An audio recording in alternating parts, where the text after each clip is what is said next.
Welcome, dear friend, to this peaceful journey with Moon Mind Temple. As you settle in, allow your body to find a comfortable position.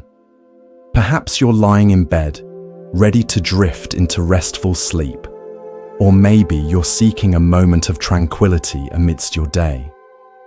Whatever brings you here, know that you are exactly where you need to be. This is a safe space for healing, for understanding, and for deep rest. Tonight, we'll explore gentle wisdom from Zen Buddhist traditions that may help you understand your body's messages in a new light. These ancient teachings have brought comfort to countless souls across millennia. They remind us that our physical experiences and our spiritual journey are not separate paths, but a single journey unfolding in perfect harmony. As you listen, there's nothing you need to do except breathe and allow these words to wash over you like gentle rain. In the quiet moments before sleep, when the world grows still, we have a precious opportunity to listen deeply to our bodies. Many of us carry pain, perhaps a persistent ache in your back, tension in your shoulders, or discomfort that seems to have no clear source. Modern medicine offers many valuable treatments for these conditions, and those approaches have their place. But tonight, we'll explore another dimension of understanding, one that sees your body as not just a physical entity, but as a vessel of profound wisdom. Imagine for a moment that your body is constantly communicating with you, not with words, but with sensations. Each ache, each area of tension, each fluttering of discomfort, these are not random occurrences, but messages written in the language of feeling. What if your persistent headaches, or that mysterious pain that doctors haven't fully explained, is actually your body trying to speak to you about something deeper? What if physical discomfort sometimes reflects spiritual or emotional patterns seeking your awareness? For thousands of years, wisdom traditions across cultures have recognized this intimate connection between physical sensations and inner experience. The Zen Buddhist tradition in particular offers us the beautiful concept of Shin-shin ichinyo, body and mind as one, not two separate entities, but a single flowing reality. When we begin to understand this unity, we open ourselves to healing that addresses not just symptoms, but sources. Breathe deeply now. Feel the gentle rhythm of your breath entering and leaving your body. With each inhalation, imagine fresh energy flowing into every cell. With each exhalation, allow tension to melt away. This simple awareness of breath is a cornerstone of Zen practice, a bridge between the conscious and unconscious aspects of yourself. As you continue to breathe naturally, let's explore how different areas of your body might be communicating with you. Remember, this exploration is offered with deep respect for your unique experience. There is no judgment here, only curiosity and compassion. These perspectives don't replace medical care, but complement it with wisdom that honors your whole being. Let's begin with the head, the crown of your physical form. If you experience frequent headaches or tension in this area, Zen wisdom might invite you to consider: are you perhaps living too much in thoughts? Is your analytical mind working overtime, trying to solve everything through thinking alone? The Japanese Zen concept of mushin, literally no mind, teaches us that our deepest wisdom often emerges when we allow the thinking mind to rest. Your headaches might be gentle reminders to find balance between thinking and being, between analysis and intuition. Ancient Buddhist texts speak of the head as our connection point to higher awareness. When this area feels constricted or painful, it might reflect a disconnection from your intuitive wisdom. Perhaps your body is inviting you to trust something beyond thoughts, the knowing that resides in silence, in presence, in the spaces between your busy thoughts. With each breath now, imagine soothing energy flowing into your head region. You don't need to change anything or force any particular feeling. Simply allow awareness to rest here with kindness. Sometimes, the simple act of bringing gentle attention to an area of discomfort creates space for natural healing to begin.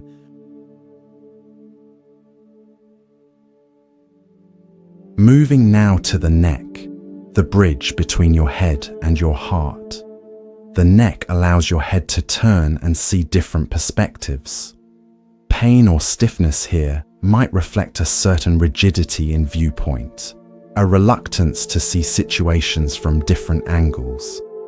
In Zen practice, flexibility of mind is highly valued, the ability to adapt, to see beyond our habitual perspectives.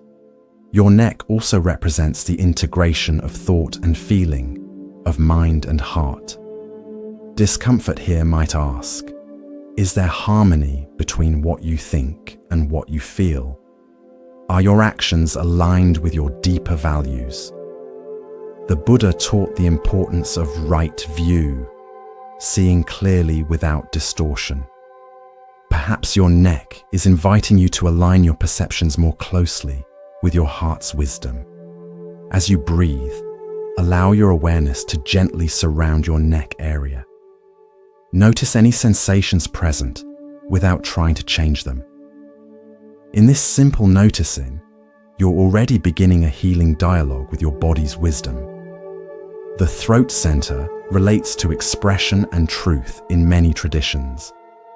It governs how we communicate our innermost reality to the world around us. Persistent sore throats, voice issues, or discomfort in this region might be asking, are you speaking your truth? Are there words that need to be expressed? Or perhaps words that would be better left unspoken? Zen Buddhism places great emphasis on right speech, communication that is truthful, helpful, and timely. Your throat may be inviting you to examine how you use the power of words. Are you expressing yourself authentically? Are you listening deeply to others? Are you allowing silence its rightful place in your communication? The Buddha once said, "Words have the power to both destroy and heal. When words are both true and kind, they can change our world." Your throat center might be asking you to bring more mindfulness to how you express yourself and how you receive the expressions of others. As you continue to breathe gently, allow your awareness to rest in your throat area. Without judgment or analysis, simply notice the sensations present. Your body knows how to move toward balance when given the gift of your kind attention. Move in now to your heart center, the seat of your emotional life. In Zen Buddhism, the heart-mind, kokoro, is considered the true center of our being. Physical discomfort in your chest, heart palpitations, or breathing difficulties may have medical causes that require attention. But these symptoms might also reflect emotional patterns seeking acknowledgement. Is your heart carrying unprocessed grief?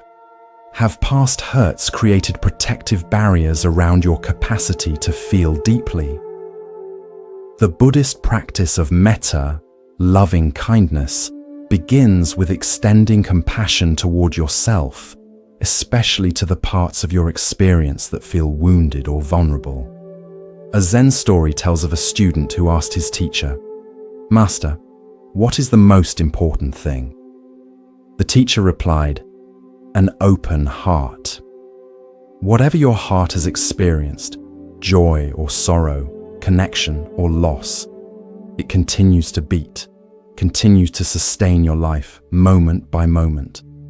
This remarkable organ deserves your friendship, your understanding. Breathe gently into your heart space now. Imagine your breath like a soft light, illuminating this vital center with warmth and acceptance. You might silently offer words of appreciation to your heart for its constant service, its unfailing rhythm that continues even when you're unaware of it. Your lungs, embracing your heart, connect you to the world through breath. Every inhalation brings the outside world into your body. Every exhalation returns something of yourself to the greater whole.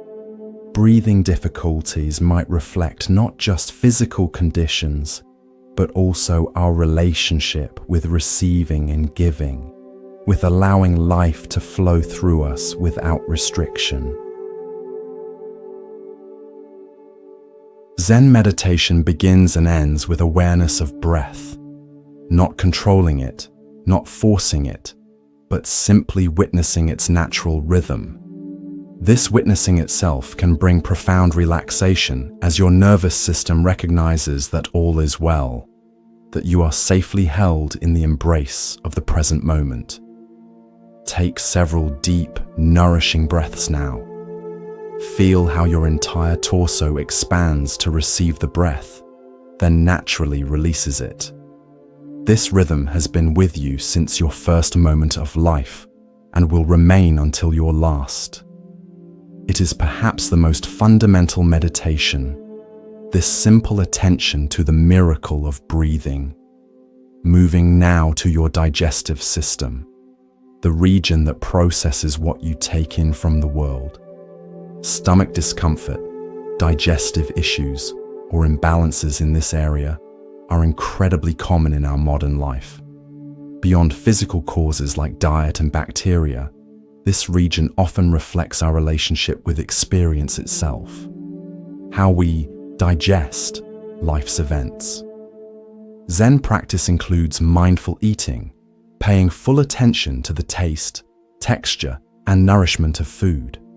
This mindfulness naturally extends to how we consume everything: information, relationships, material possessions. Your digestive system might be asking, what am I struggling to process or accept? Am I taking in more than I need, not just food, but stimulation, information, or emotional intensity?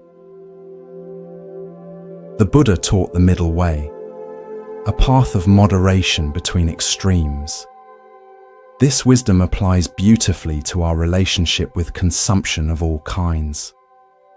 Perhaps your digestive system is inviting you toward greater balance, toward taking in just what serves your highest good. As you breathe, allow awareness to gently surround your stomach and intestines. These organs work tirelessly to nourish you, to extract what's beneficial and release what's not needed. In their wisdom is a powerful metaphor for living. Receive what serves you, let go of what doesn't, all with equanimity and trust in the process. The liver, in both Eastern and Western traditions, is associated with processing emotions, particularly anger, frustration, and resentment. When these emotions become chronic or remain unexpressed, they can affect the function of this vital organ. Liver issues might be asking, where am I holding on to anger? What resentments am I carrying that are ready to be released? The Buddhist practice of forgiveness is not about condoning harmful actions, but about freeing yourself from the burden of carrying resentment. This doesn't mean suppressing legitimate feelings or pretending all is well when it isn't. Rather, It means acknowledging the full truth of your experience while choosing not to be defined or limited by past hurts. Thich Nhat Hanh, the beloved Zen master, offers this wisdom. Holding on to anger is like grasping a hot coal with the intent of throwing it at someone else. You are the one who gets burned. Your liver might be inviting you to examine where you can release emotional burdens that no longer serve you. Breathe gently, allowing awareness to rest in the area of your liver. This remarkable organ performs hundreds of essential functions to maintain your health.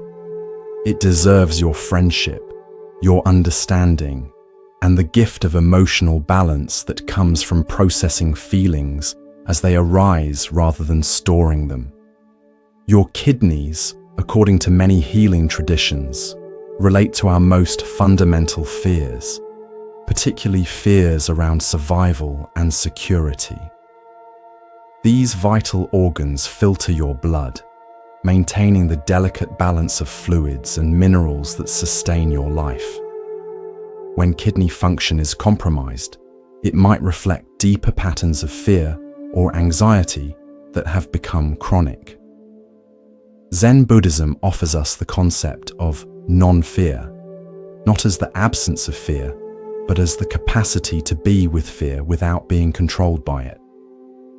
Fear arises naturally in certain situations as a protective mechanism. The suffering comes not from the fear itself, but from our resistance to it, our identification with it, our belief that we are our fears. As the Buddha said, fear is a natural reaction to moving closer to the truth.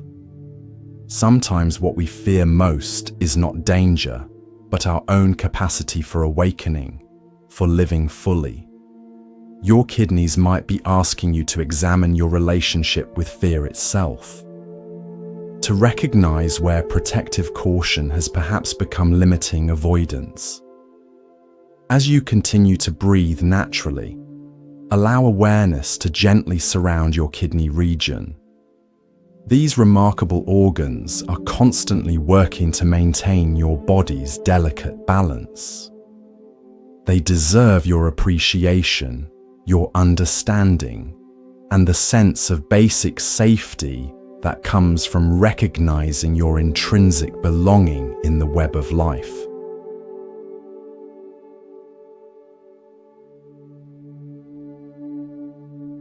Moving to your lower abdomen, the region associated in many traditions with creativity, vitality, and procreative energy. In Japanese Zen practice, this area is called the hara, considered the physical and energetic center of your being. Cultivating awareness of the hara is central to many meditation traditions because it grounds awareness in the body rather than leaving it trapped in thought. Discomfort in this region might reflect blocked creative expression, unhealed relationship patterns, or disconnection from your vital life force. This area might be asking, have I honored my creative impulses? Have I allowed past wounds around intimacy or relationship to be acknowledged and healed? Am I living from my center rather than from fear or external validation? Zen practice encourages us to find our true center, not as an intellectual concept, but as a lived experience of being grounded in our authentic nature. When we operate from this center, our actions have a different quality, more direct, more honest, more in harmony with life itself. As you breathe, allow your awareness to settle into your lower abdomen. Feel the gentle movement of breath here. This region contains your physical center of gravity. Connecting with it brings a natural sense of stability and presence, like a tree well rooted in the earth. Your spine, the literal backbone of your physical structure, carries profound metaphorical significance. Back pain is extraordinarily common in our modern world, and while physical factors like posture and movement patterns play a significant role, there's often an energetic dimension to consider as well. In many spiritual traditions, the spine represents integrity, support, and the courage to stand in your truth. Back pain might be asking, am I carrying burdens that aren't mine to bear? Have I compromised my integrity in some area of life? Am I providing support for others while neglecting my own needs for support and care? Zen meditation teaches proper posture, sitting like a mountain, with a straight but not rigid spine. This physical alignment reflects and supports spiritual alignment, living in accordance with your deepest values, supporting yourself with self-care and healthy boundaries, maintaining flexibility while not collapsing under pressure. As you breathe, bring gentle awareness to your spine, from its base all the way up to where it meets your skull. This remarkable structure supports you throughout your life, allowing both stability and movement. It deserves your respect, your care, and the alignment that comes from living in harmony with your authentic nature. Your legs and feet form your foundation, your connection to the earth. They enable movement, exploration, and the literal journey through your life. Pain or discomfort in these areas might reflect your relationship with your path in life, your direction, your stability, your willingness to move forward. Zen Buddhism includes walking meditation, kin-hin, as an essential practice, recognizing that mindfulness isn't limited to seated stillness, but extends to movement as well. Each step becomes an opportunity for presence, for feeling your connection to the earth that supports you unconditionally. Leg or foot pain might be asking, do I feel grounded and secure in my life path? Am I moving forward in alignment with my values? Am I maintaining balance between movement and rest, between doing and being? As you breathe, allow awareness to flow down through your legs to your feet. These remarkable structures bear your weight, maintain your balance, and enable you to navigate through the world. They deserve your gratitude, your care, and the steady progress that comes from taking one mindful step at a time.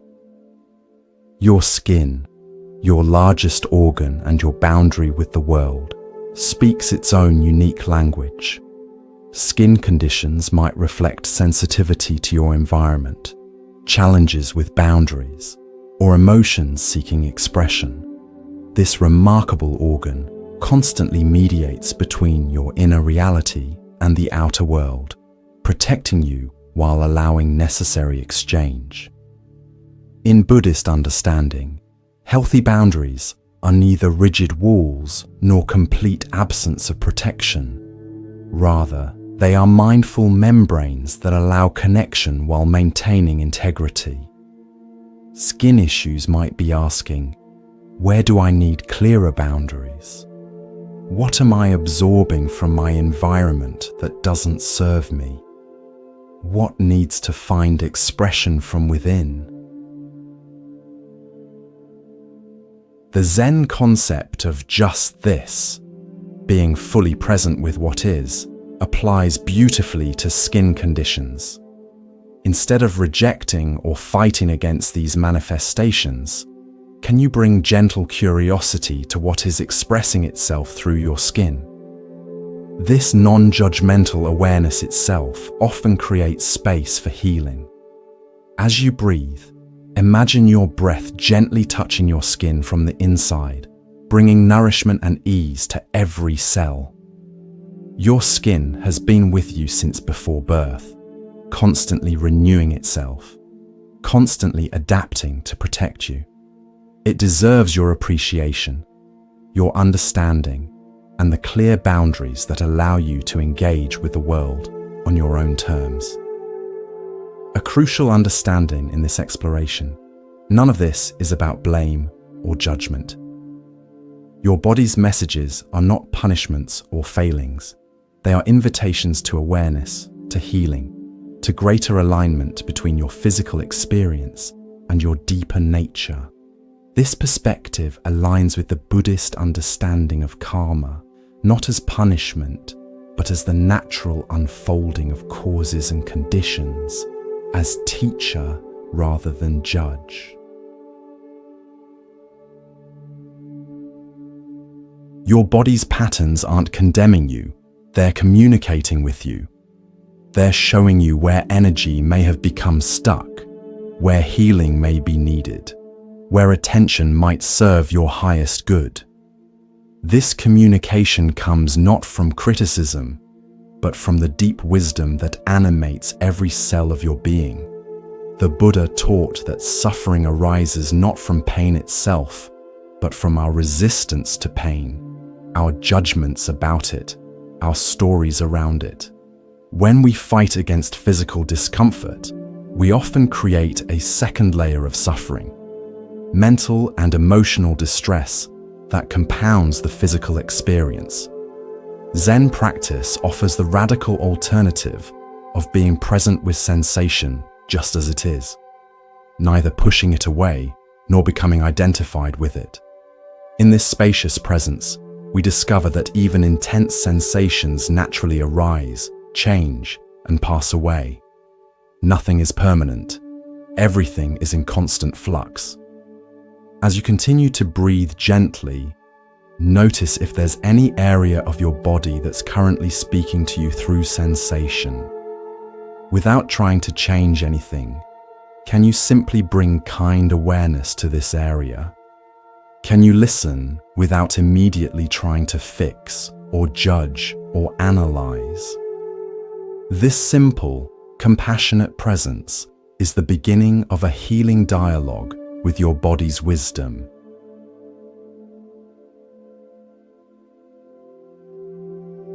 Now, let's explore some practical approaches for working with your body's messages, drawing from Zen Buddhist traditions while honoring your unique experience. First, the practice of deep listening. Before rushing to silence symptoms, pause and create space to receive their communication. This doesn't mean ignoring medical care. It means complementing it with inner awareness.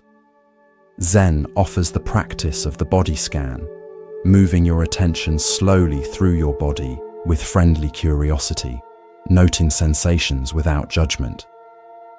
This simple practice can reveal insights that thinking alone cannot access. Try it now if you wish. Starting at the crown of your head, allow your awareness to slowly move downward. Forehead, eyes, cheeks, jaw, neck, shoulders, and onward through your body. At each area, simply notice what sensations are present. No need to change anything, just acknowledging what is here. This kind of embodied awareness brings you into direct contact with your present experience rather than conceptual ideas about your body. From this direct contact, wisdom naturally arises, not as thought, but as intuitive knowing.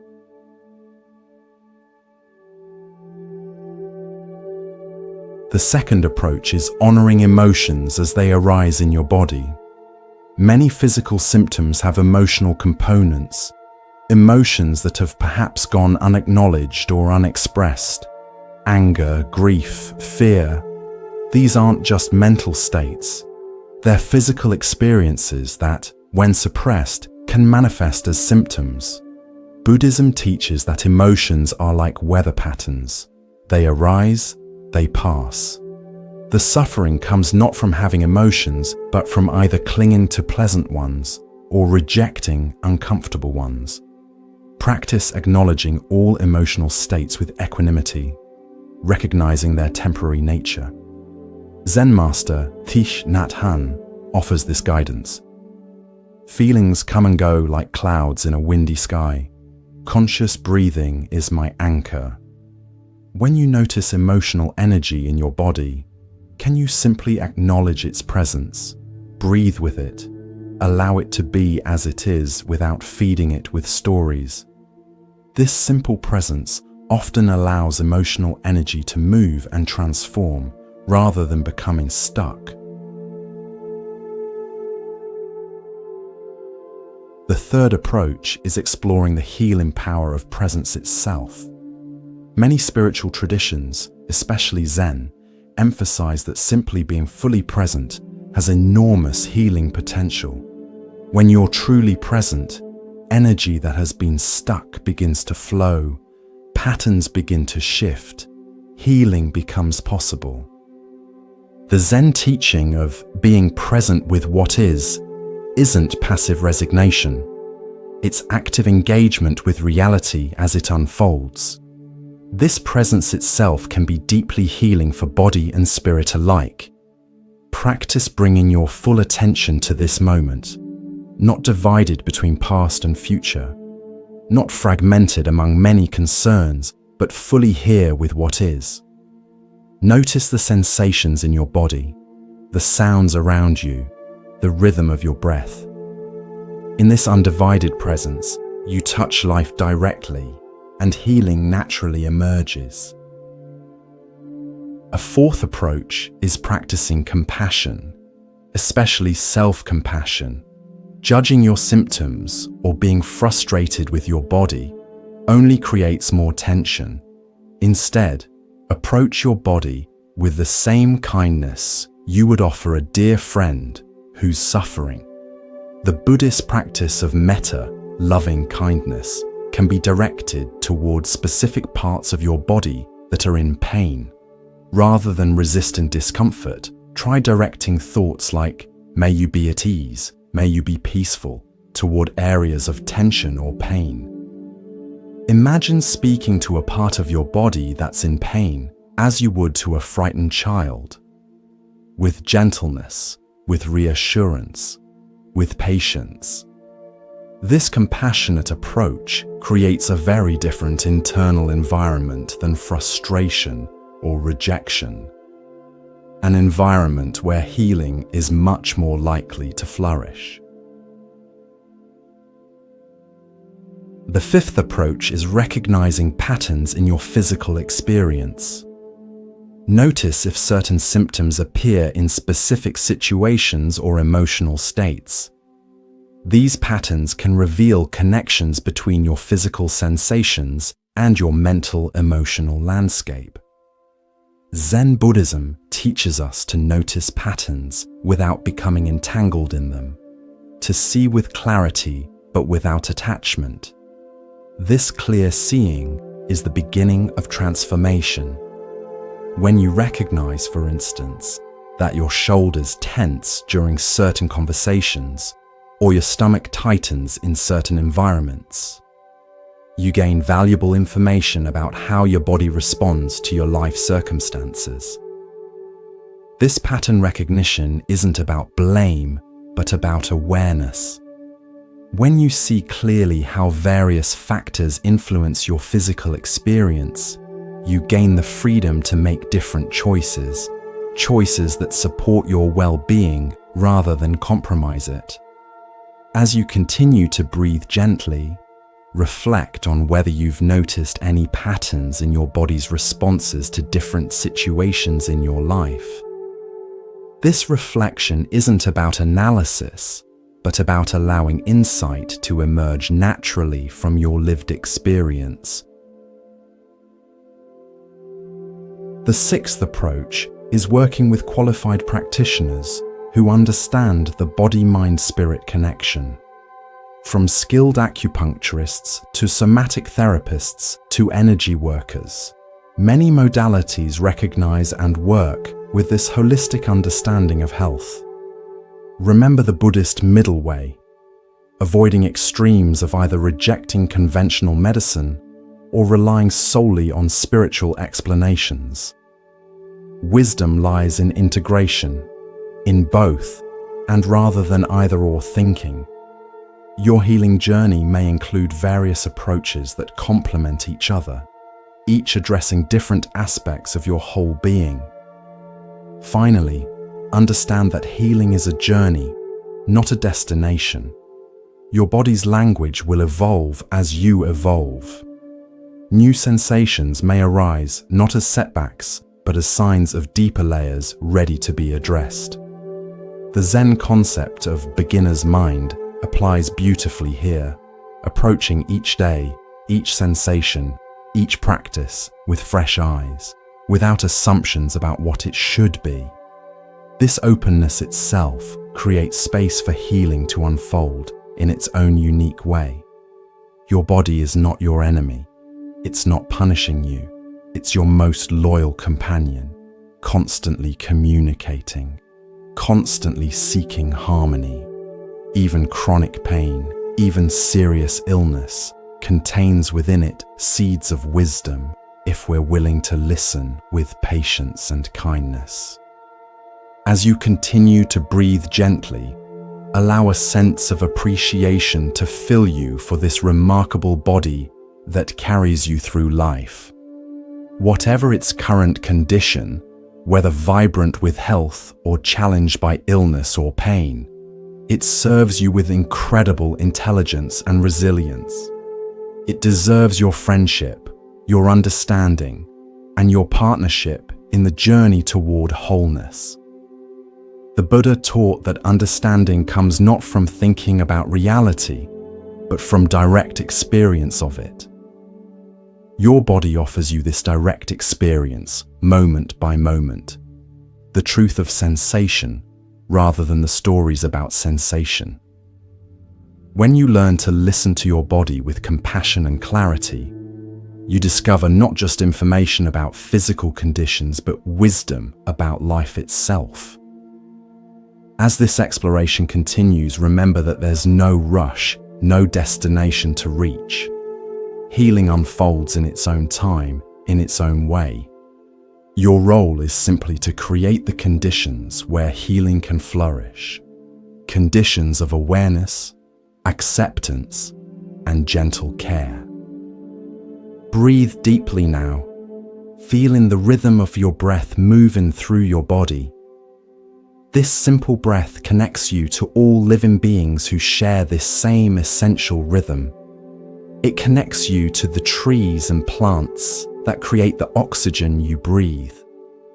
It connects you to the vast cycles of giving and receiving that sustain all life.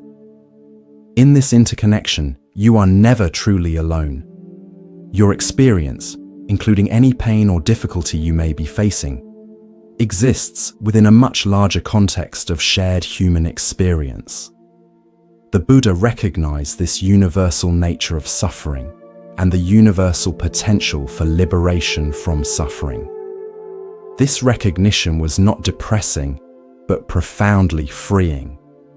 When we understand that challenges are part of the human condition, we can hold our own difficulties with greater perspective and less personal identification. As you listen to these words, perhaps beginning to drift towards sleep, know that the wisdom we've explored continues to work in you even beyond conscious awareness. The seeds of healing are planted not just in your thinking mind, but in the deeper soil of your being. These seeds will grow in their own time, in their own way, bringing fruit that may surprise and delight you as your journey unfolds. The Zen tradition reminds us that our essential nature is already complete, already whole.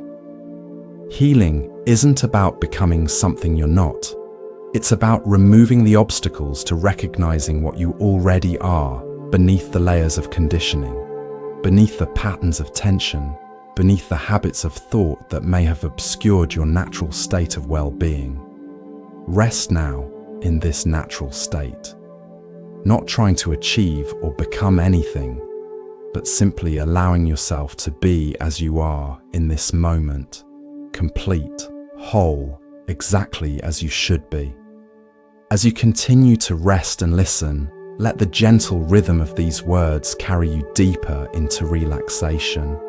There's nothing you need to do right now except receive. Your body knows how to heal, how to restore balance, how to move toward wholeness. Your conscious mind can simply step back and allow this natural intelligence to do its work. The Zen tradition speaks of Wu Wei, action through non-action, accomplishment through non-doing.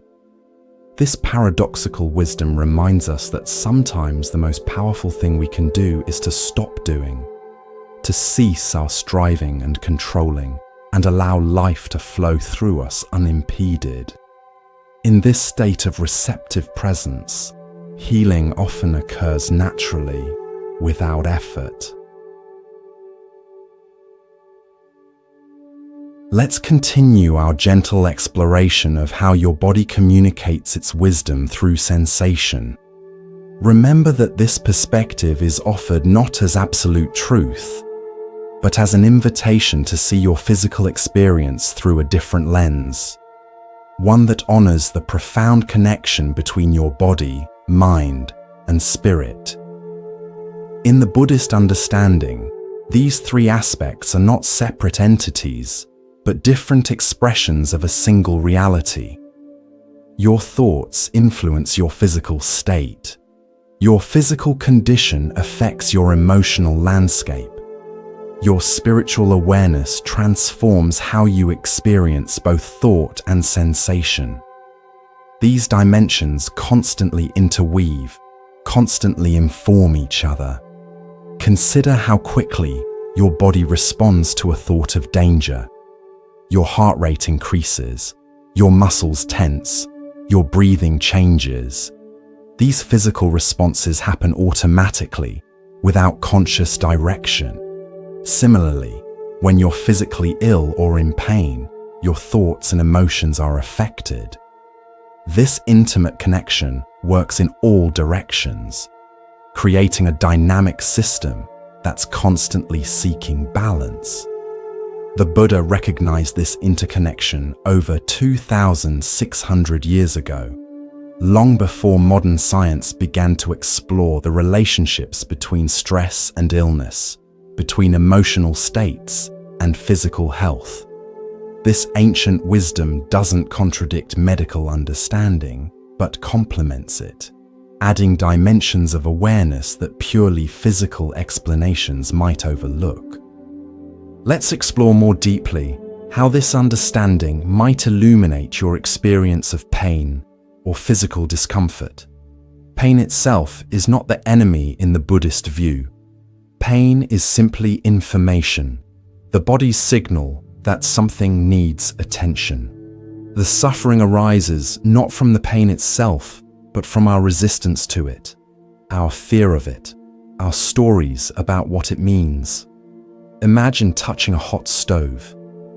The immediate pain causes you to withdraw your hand, protecting you from further injury. This pain serves a vital purpose. It's a messenger carrying important information.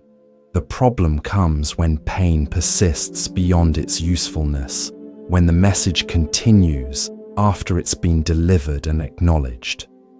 In chronic pain conditions, the nervous system may become sensitized, sending pain signals even when there's no immediate danger to tissues. Modern pain science recognizes this phenomenon, that persistent pain often reflects altered nervous system function rather than ongoing tissue damage. The pain is real, intensely so, but its meaning may be different than in acute injury. Zen practice offers powerful approaches for working with persistent pain. Instead of fighting against pain or becoming identified with it, we learn to observe it with spacious awareness. We notice its qualities, its location, intensity, texture. We notice how it changes moment by moment, rather than seeing it as solid or permanent.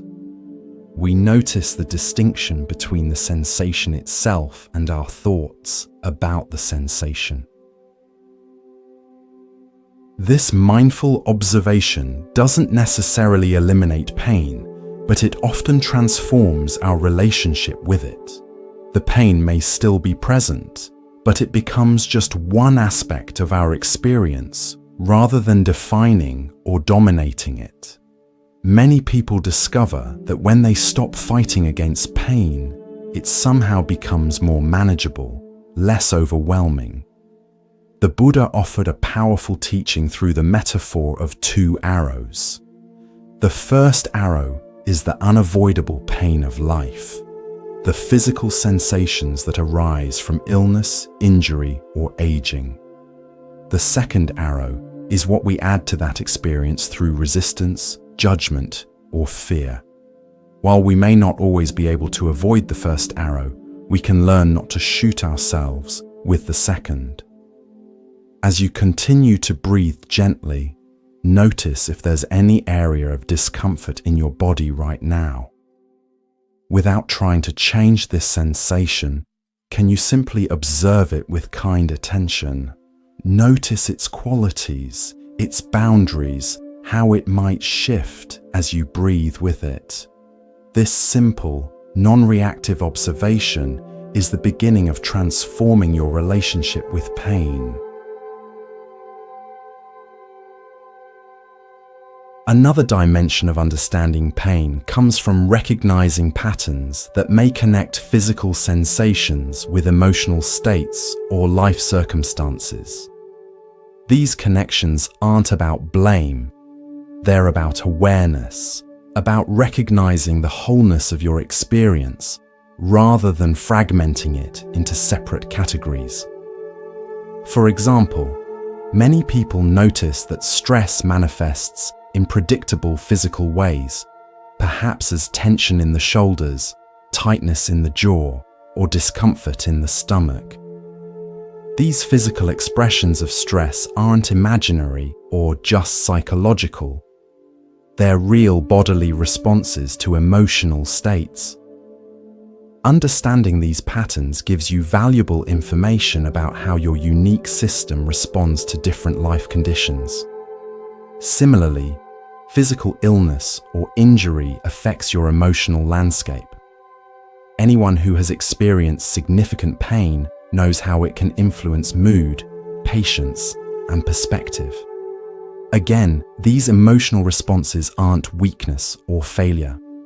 They're natural aspects of being human, of having a body that feels and a mind that interprets those feelings. The Zen approach invites us to see these interconnections not as problems, but as expressions of our wholeness. Rather than trying to isolate physical symptoms from emotional states, we can acknowledge how they flow into and inform each other. This integrated understanding often opens new possibilities for healing that addressing only the physical dimension might miss. As you listen to these words, perhaps growing drowsy as sleep approaches, know that this wisdom continues to work in you beyond conscious awareness. Your deeper mind receives and integrates these perspectives, allowing new understandings to emerge in their own time, in their own way. Now, let's explore some specific areas of the body and how they might communicate through sensation, drawing from both Buddhist tradition and contemporary understanding of mind-body connection. The eyes, our windows to the visible world, often reflect how we see both literally and metaphorically. Eye strain, vision issues, or eye discomfort might ask, am I seeing situations clearly? Is there something I'm refusing to see? Am I overexposed to stimulation without sufficient rest? The Buddha spoke of right view as the first aspect of the Eightfold Path, seeing reality clearly without distortion from fear, desire, or ignorance. Your eyes might be inviting you to examine how you perceive your life circumstances, to question whether your view is clouded by judgments or projections. Zen meditation often includes periods of keeping the eyes slightly open, gazing softly downward, neither shutting out the world nor fixating on visual objects. This middle way of seeing mirrors the balanced awareness that sees reality neither through rose-colored glasses nor through the lens of cynicism, but with clear, compassionate recognition of what is. As you breathe, allow your eyes to rest, perhaps gently closed if you're preparing for sleep. These remarkable organs that have shown you countless images deserve periods of darkness, of rest from constant stimulation. In this restful darkness, a different kind of seeing can emerge. The inner vision that perceives not through physical light, but through the light of awareness itself. The ears, our connection to the world of sound, may communicate through conditions like tinnitus, sensitivity to noise, or frequent ear infections. These symptoms might ask, what am I hearing or not hearing? Am I listening to my inner wisdom? Am I overwhelmed by external noise without sufficient silence? Zen practice places great value on deep listening, not just to external sounds, but to the subtle voices of intuition, of conscience, of the heart's knowing. True listening happens not just with the ears, but with our entire being, a receptive presence that takes in not just words, but the spaces between words, not just sounds, but the silence from which all sound emerges. The Buddha encouraged his disciples to listen with full attention, without planning their response, while another was speaking. This complete listening creates a very different quality of understanding than the partial attention we often give, while our minds are already formulating replies. As you breathe, allow your awareness to rest in your ears, in the sensations of hearing. Notice the sounds around you without labeling or judging them. Even if you're in a quiet environment, there are likely subtle sounds, the whisper of your breath, distant environmental noises, the gentle rushing of blood in your ears. This simple attention to hearing can bring you deeply into the present moment, into direct contact with life as it unfolds now.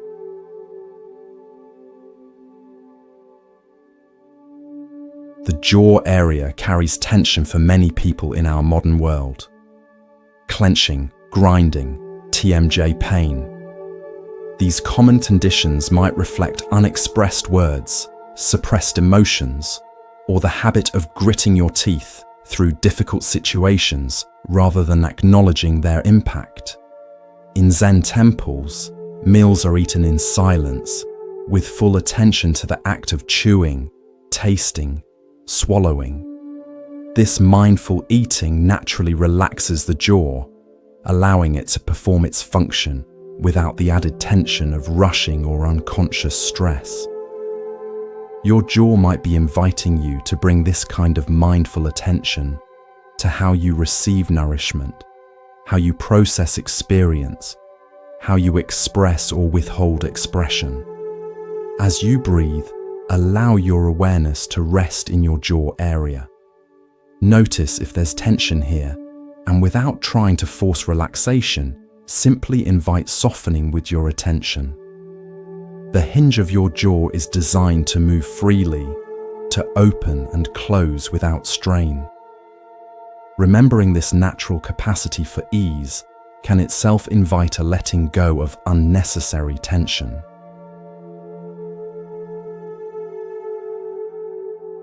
The shoulders, for many people, carry the weight of responsibilities, burdens, and stress. Shoulder pain, tension, or restricted movement might reflect what you're metaphorically carrying in your life. These symptoms might ask, am I taking on burdens that aren't mine to bear? Am I reaching out to others for support when needed? Have I found balance between giving and receiving? Zen practice emphasizes the importance of understanding our true responsibility, what genuinely belongs to us to carry and what doesn't. The Buddha taught that we are responsible for our own actions and their consequences, but not for controlling outcomes beyond our influence. Your shoulders might be inviting you to examine where you've taken on responsibilities that aren't truly yours, or where you might benefit from allowing others to share your legitimate burdens. A beautiful Zen saying reminds us, before enlightenment, chop wood, carry water.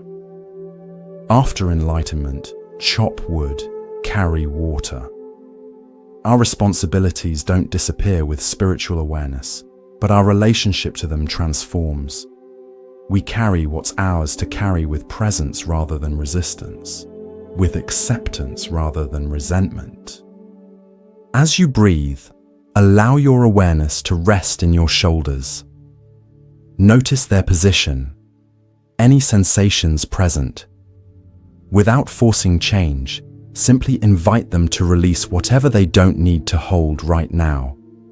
Imagine them softening, widening, finding their natural posture of dignity without strain. The arms and hands, our implements for action in the world, often speak through conditions like carpal tunnel syndrome, arthritis, or unexplained pain. These symptoms might reflect your relationship with doing, with work, with how you reach out to affect your environment. In Zen monasteries, even the most mundane tasks, cooking, cleaning, gardening, are approached as spiritual practice. This mindful action transforms chores into opportunities for presence, for expressing care through how tasks are performed rather than just achieving results. Your arms and hands might be inviting you to bring this quality of presence to your daily activities, to value process as much as outcome. The Buddhist concept of right action encourages us to consider not just what we do, but how and why we do it. Actions performed with mindfulness, with ethical consideration, with genuine care, have a different quality than the same actions done mechanically or with resentment. This difference is felt not just by others, but in our own bodies. As you breathe, allow awareness to flow through your arms to your hands. These remarkable extensions of yourself have allowed you to touch the world, to create, to connect with others through gesture and embrace. Notice any sensations present without judgment, simply acknowledging how these faithful servants of your intentions might be feeling right now.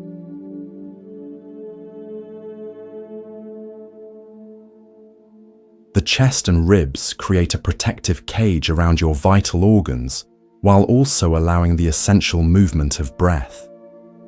Tension in this area might reflect a guarding of your heart, emotionally as well as physically. These symptoms might ask, where have I created barriers around my emotional vulnerability? Am I allowing my breath, my life force, to flow freely? Is there grief or other emotion being held in this region? Zen practice includes conscious breathing that gently expands the rib cage in all directions, front, sides, and back. This full breathing naturally massages the heart and other organs, bringing fresh blood and oxygen to tissues while releasing tension. Your chest area might be inviting you to breathe more fully, to allow emotional energy to flow rather than becoming constricted. In the Buddhist understanding, protection of the heart doesn't mean walling it off from experience, but developing the capacity to remain open even amidst difficulty. True strength comes not from armoring ourselves against feeling, but from cultivating the courage to feel fully while maintaining our center. As you breathe, allow your awareness to surround your ribcage, the protective basket that houses your heart and lungs. Feel how it expands and contracts with each breath, how it provides both structure and flexibility. Imagine each breath gently massaging your heart, bringing nourishment and ease to this vital center of your being.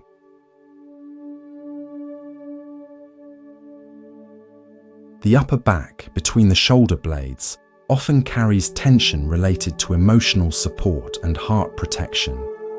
Discomfort here might reflect feeling unsupported, carrying hidden burdens, or bracing yourself against vulnerability.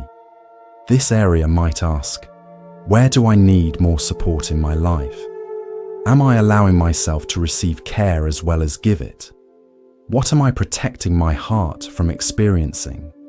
In Zen archery, the area between the shoulder blades is considered crucial for proper form. When there's tension here, the arrow cannot fly true. Similarly, when this area is constricted emotionally, our actions may not align with our true intentions. Your upper back might be inviting you to examine where you're bracing against life, rather than flowing with it. The Buddha spoke of dependent origination, the understanding that nothing exists in isolation, that all beings and phenomena arise in relationship to countless supporting conditions. This teaching reminds us that seeking support isn't weakness, but recognition of our interconnectedness. Just as trees with the deepest roots can grow the tallest, humans with the strongest support systems can reach their fullest potential. As you breathe, bring gentle awareness to the space between your shoulder blades. Notice any sensations present. Without forcing change, simply invite this area to soften, to receive the support of whatever surface you're resting on. This region deserves to feel held, to release the vigilance of constant self-protection. The middle back supports your upper body while allowing movement in multiple directions. Pain here might reflect feeling caught in the middle of conflicting demands, carrying financial or material burdens, or lacking flexibility in your approach to life challenges. This area might ask, am I finding balance amidst competing responsibilities? Am I adaptable when circumstances change? Do I trust the support beneath me? Zen teaching includes the concept of not knowing mind, approaching situations with openness rather than rigid preconceptions. This mental flexibility allows appropriate response to what's actually happening rather than reaction based on fixed ideas. Your middle back might be inviting you to cultivate this kind of adaptability, to bend without breaking when life presents unexpected challenges. The parable of the bamboo illustrates this wisdom beautifully. The bamboo bends low under the weight of heavy snow, allowing the snow to slide off rather than accumulating until the branch breaks. Once unburdened, the bamboo springs back to its original position. This yielding strength, different from either rigid resistance or collapse, exemplifies the middle way that Buddhism recommends. As you breathe, allow awareness to rest in your middle back. Feel how this remarkable structure supports you while allowing movement in many directions. Notice any areas of tension or discomfort without judgment, simply acknowledging what is present while inviting natural ease to return in its own time.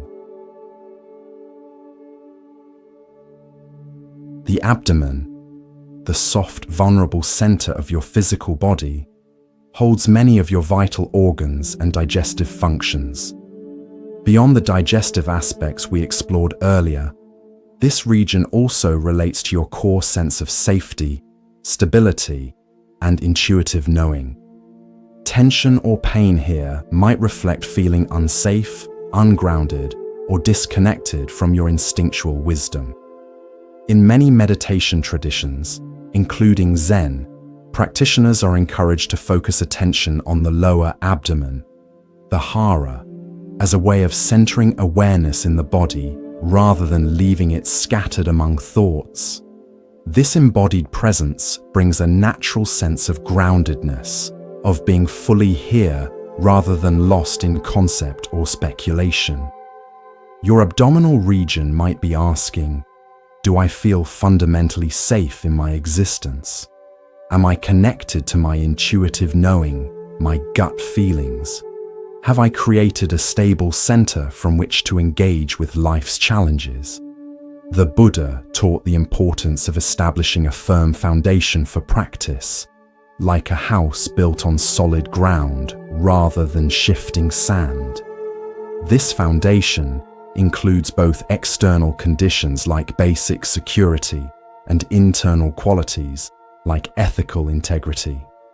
When we feel fundamentally unsafe, it's difficult to open to the fuller dimensions of our experience.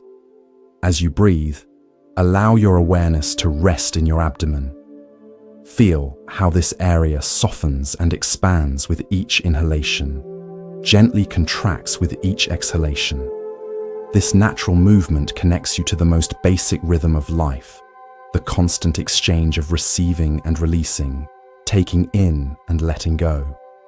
As your abdomen softens, you may notice a deeper sense of being at home in your body, of belonging exactly where you are.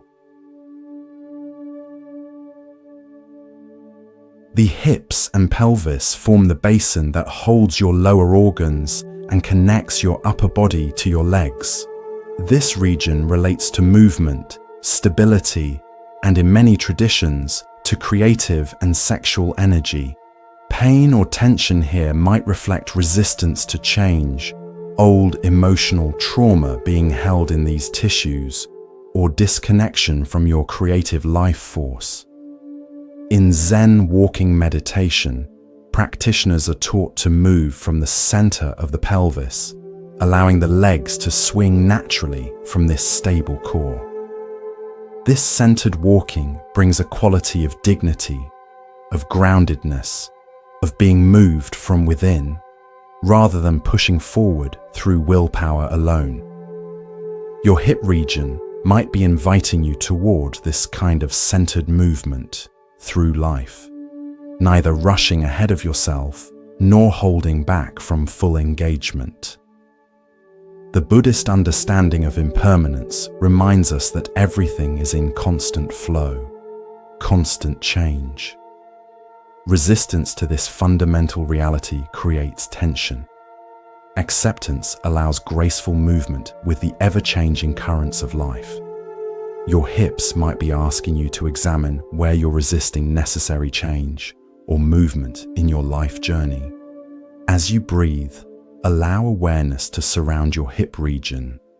Notice the weight of your pelvis against whatever surface is supporting you. Feel the natural heaviness here, the way this area grounds you while also enabling movement. Without trying to change anything, simply acknowledge whatever sensations are present, allowing this powerful center of your body to find its natural alignment.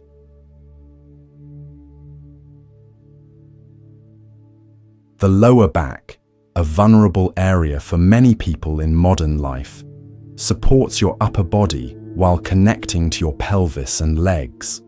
Pain here often reflects feeling unsupported in fundamental ways, carrying financial or material burdens, or lacking proper foundation in some area of life. This region might be asking, do I have adequate support for my life journey? Am I carrying burdens in isolation that could be shared? Have I created a stable foundation for my endeavors? The Buddha encouraged his followers to seek noble friends, companions on the path who support healthy development, rather than reinforcing harmful patterns. This teaching recognizes that while our spiritual journey is ultimately our own responsibility, Supportive relationships create conditions where growth is more likely to flourish.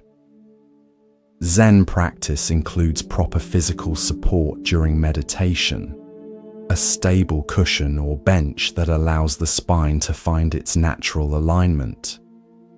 This physical support mirrors the importance of creating stable conditions in our lives generally, circumstances that support our well-being rather than undermining it. As you breathe, bring gentle awareness to your lower back. Notice how this region feels right now. Any sensations of tension, discomfort, or ease. Without trying to change anything, simply acknowledge what is present, while allowing this vital supportive structure to be held by whatever surface you're resting on. Sometimes simply recognizing where we need support is the beginning of allowing ourselves to receive it.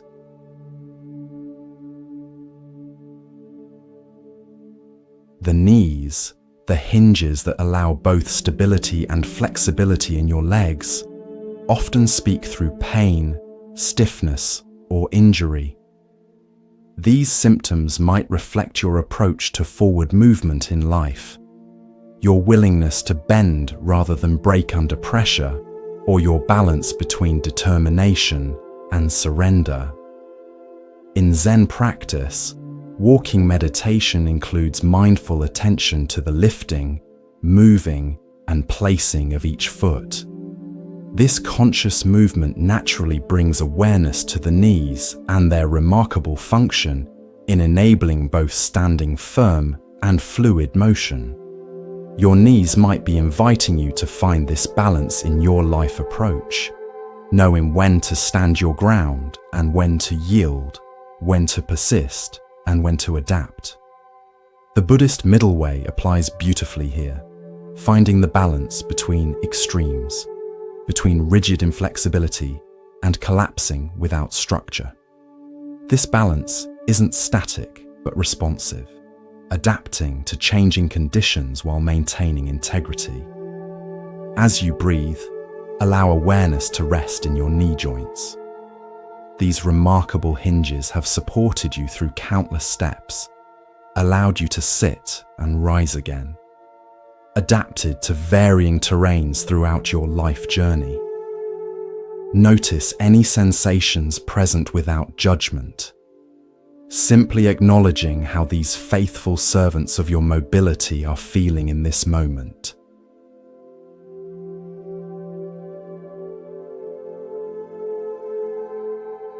The ankles, often overlooked until they hurt, provide essential stability while allowing intricate adjustments to varying surfaces.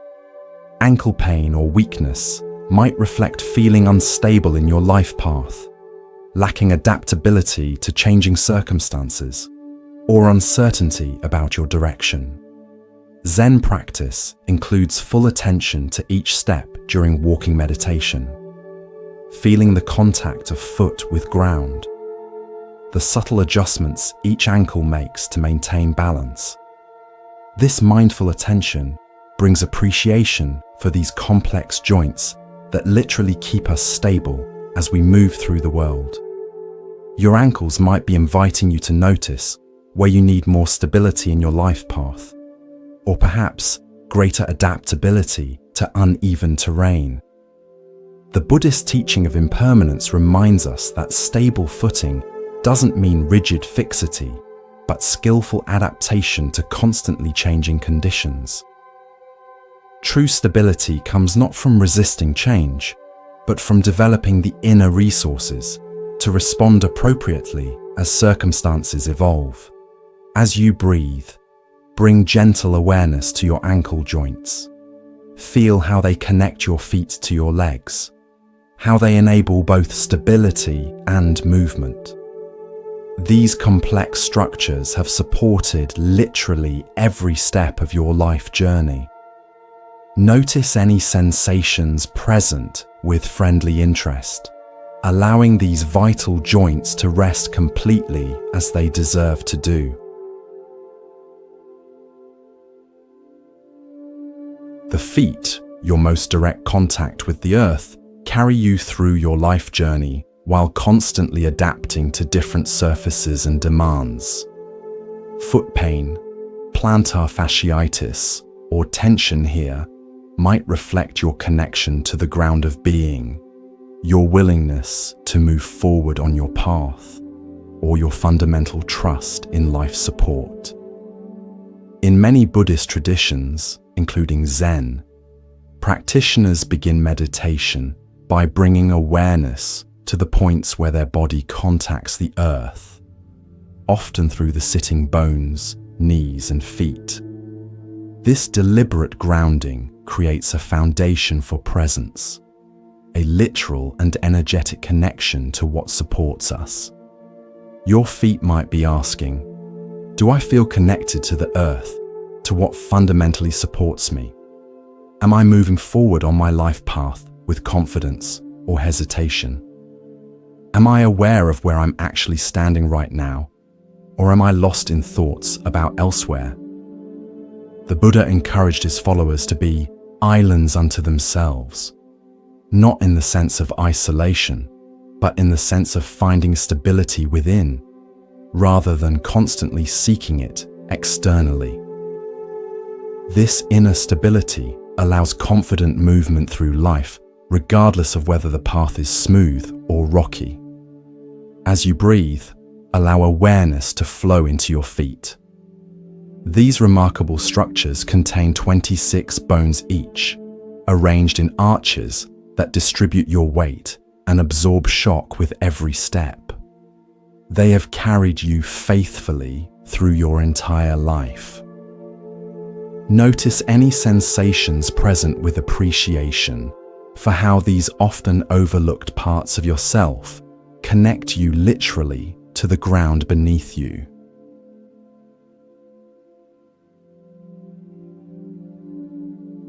Now, having explored these different regions of your body and how they might communicate through sensation, let's remember again that this understanding isn't about blame or judgment. Your body's messages are not criticisms or failings. They're communications from the deep wisdom that animates every cell. In the Buddhist view, the body itself is neither good nor bad. It simply is what it is, a collection of elements temporarily configured in this particular form. What creates suffering is our relationship with the body, our attachment to how we think it should be, our aversion to how it actually is in this moment, our identification with it as a fixed self rather than a flowing process. Zen practice invites us into a different relationship with our physical form, one of friendly interest rather than judgment, of care without attachment, of inhabiting fully without identification. This relationship allows us to receive the body's wisdom without becoming defined by its temporary conditions. Consider for a moment how your relationship with your body might shift if you viewed it neither as an enemy to be conquered, nor as a deficient object to be fixed, but as a wise friend communicating through the language of sensation. How might your experience of pain or illness transform if you listened to these sensations with curiosity rather than resistance? This shift in perspective doesn't deny the reality of physical suffering or the appropriateness of seeking treatment. Rather, it adds a dimension of understanding that purely mechanical approaches might miss. The recognition that your body's experiences are meaningful, that they exist within the context of your whole life, that they carry information beyond just physical data. The Buddha taught that suffering has causes and conditions. It doesn't arise randomly. When we understand these causes and conditions, we gain the possibility of transformation. Your body's language of sensation offers clues about these causes and conditions, invitations to look more deeply at patterns that may be contributing to your current experience. As you breathe gently, notice if there's any area of your body that's particularly present in your awareness right now. Without analysis or judgment, can you simply acknowledge this area with friendly interest? Can you receive whatever sensation is present as information rather than obstacle? This simple, accepting awareness itself often begins a process of unwinding tension that force cannot accomplish.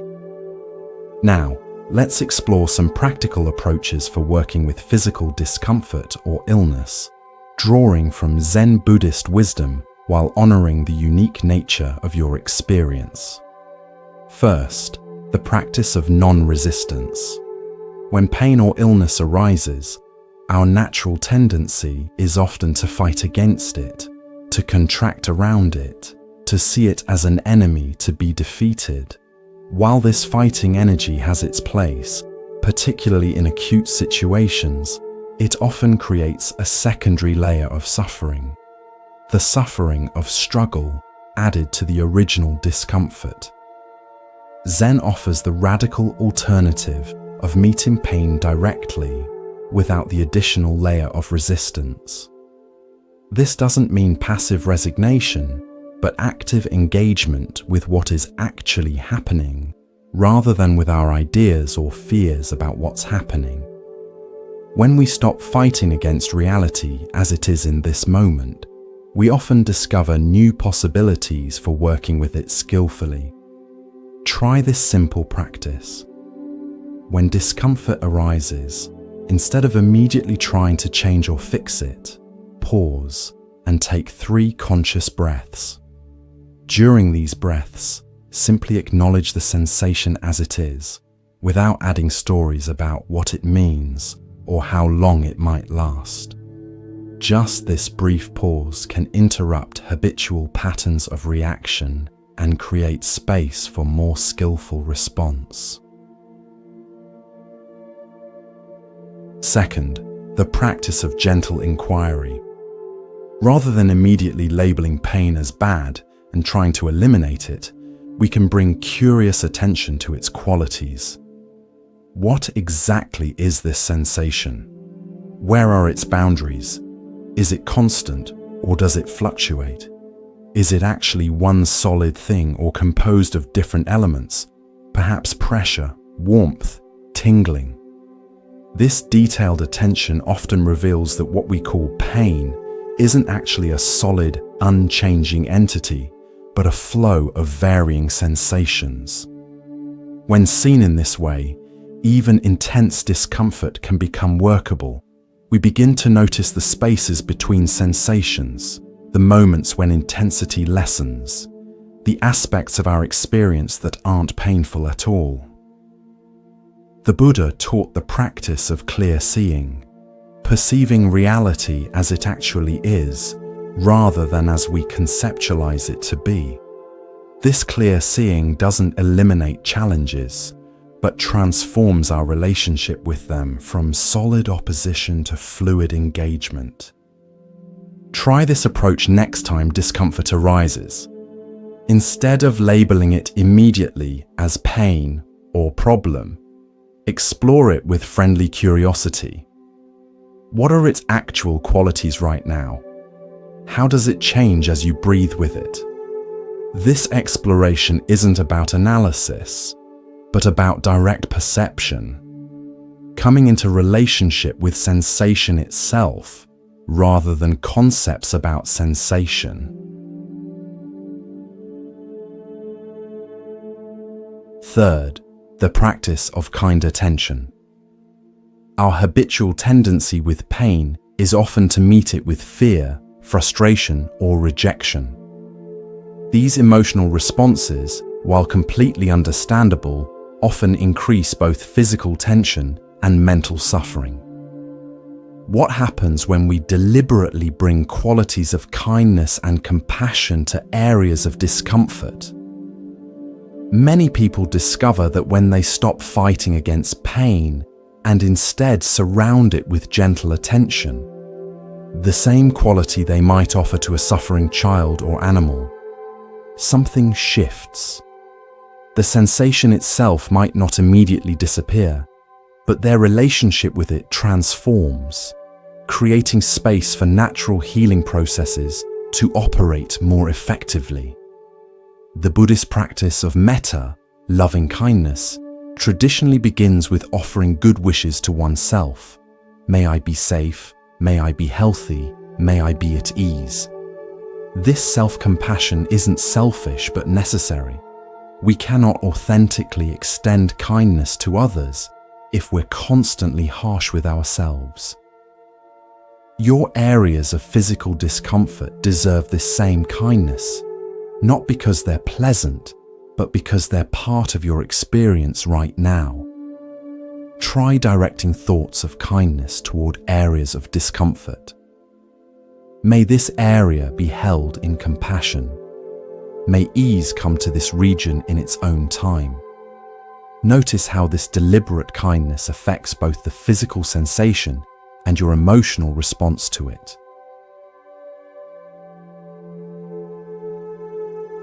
Fourth, the practice of widening awareness. When we're in pain, our attention naturally narrows to focus on the discomfort. While this focusing makes biological sense as a warning system, it can also amplify suffering by creating a sense that the pain is all there is, that it defines our entire experience. Zen practice teaches us to widen the lens of awareness, to notice that even amidst intense sensation, other aspects of experience continue. The breath flows, sounds arise and pass, other parts of the body remain comfortable. This widened perspective doesn't deny the reality of pain, but places it within a larger context, reducing its power to dominate consciousness. The Buddha offered the simile of the sky and clouds. Our fundamental awareness is like the vast sky, while particular sensations, thoughts, and emotions are like clouds passing through. No matter how dark or stormy the clouds, the sky itself remains unharmed, unchanged in its essential nature. Try this approach when pain feels overwhelming. Deliberately notice what else is present in your experience right now. Perhaps sensations of comfort in other areas, perhaps the sound of your breath, perhaps the weight of your body against supporting surfaces.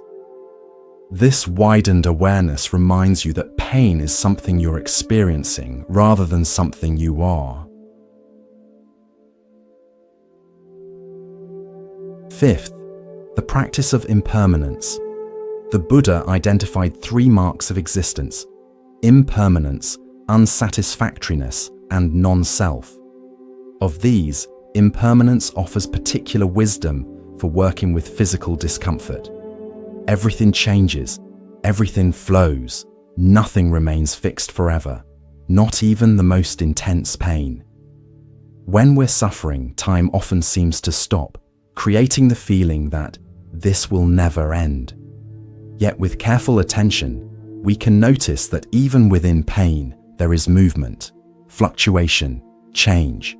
Sometimes the intensity increases, sometimes it decreases. Sometimes the location shifts slightly.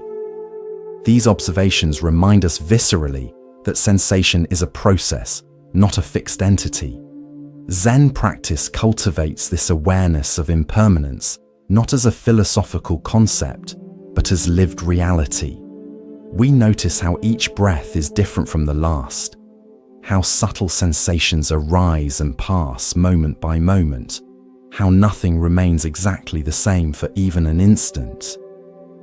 This direct perception of flow can be profoundly liberating when working with pain or illness. Try bringing awareness to the changing nature of sensation. Notice how discomfort isn't actually static but in constant flux. Even the most persistent pain has moments of greater and lesser intensity, shifts in quality or location. Recognizing this flow doesn't eliminate the sensation, but can transform your relationship with it from solid opposition to fluid acknowledgement.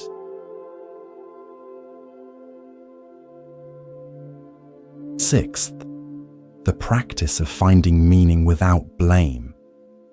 When illness or pain becomes part of our journey, it's natural to ask why, to seek meaning in the experience. The danger comes when this search for meaning turns into self-blame or simplistic cause and effect thinking. Buddhist understanding of karma is much more nuanced than the popular idea that everything happens for a reason, or that suffering is punishment for past actions. Rather, karma recognizes the vast complexity of causes and conditions that create any particular experience, some within our control, many beyond it. Finding meaning in physical challenges doesn't require blaming yourself or others. It might mean recognizing what your body's messages have to teach you about your unique path, about your relationship with life itself. These lessons come not as punishment, but as invitation, opportunities to grow in awareness, compassion, and wisdom through direct experience. The Buddha didn't teach a path of avoiding difficulty, but of engaging with it skillfully, of finding the liberating potential within even the most challenging circumstances. Whatever physical conditions you're experiencing, whether temporary discomfort or chronic illness, contain within them seeds of wisdom if approached with patience and kind attention. As you continue to breathe gently, reflect on whether your current physical condition might be offering any particular wisdom for your path right now. Not as blame, not as punishment, but as information about how you might move toward greater wholeness and alignment.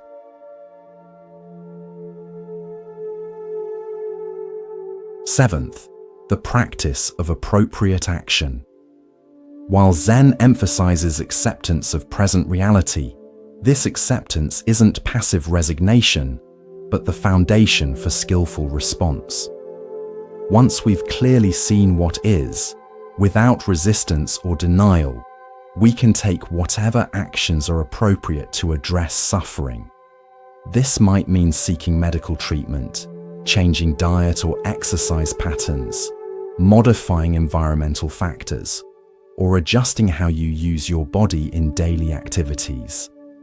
The difference lies in the quality of these actions, whether they come from panicked reactivity or centered response, from rejection of what is or clear seeing of what's needed. The Buddha taught the Noble Eightfold Path, which includes both wisdom and ethical action. This teaching recognizes that insight without appropriate response remains incomplete. Your body's messages deserve not just acknowledgement, but skillful action based on clear understanding of what will best serve your well-being. Consider what actions might support your body's healing and balance right now. These might be conventional medical approaches, lifestyle adjustments, or subtle shifts in how you relate to your physical experience. Whatever actions you choose, let them arise from clear seeing rather than fear or compulsion.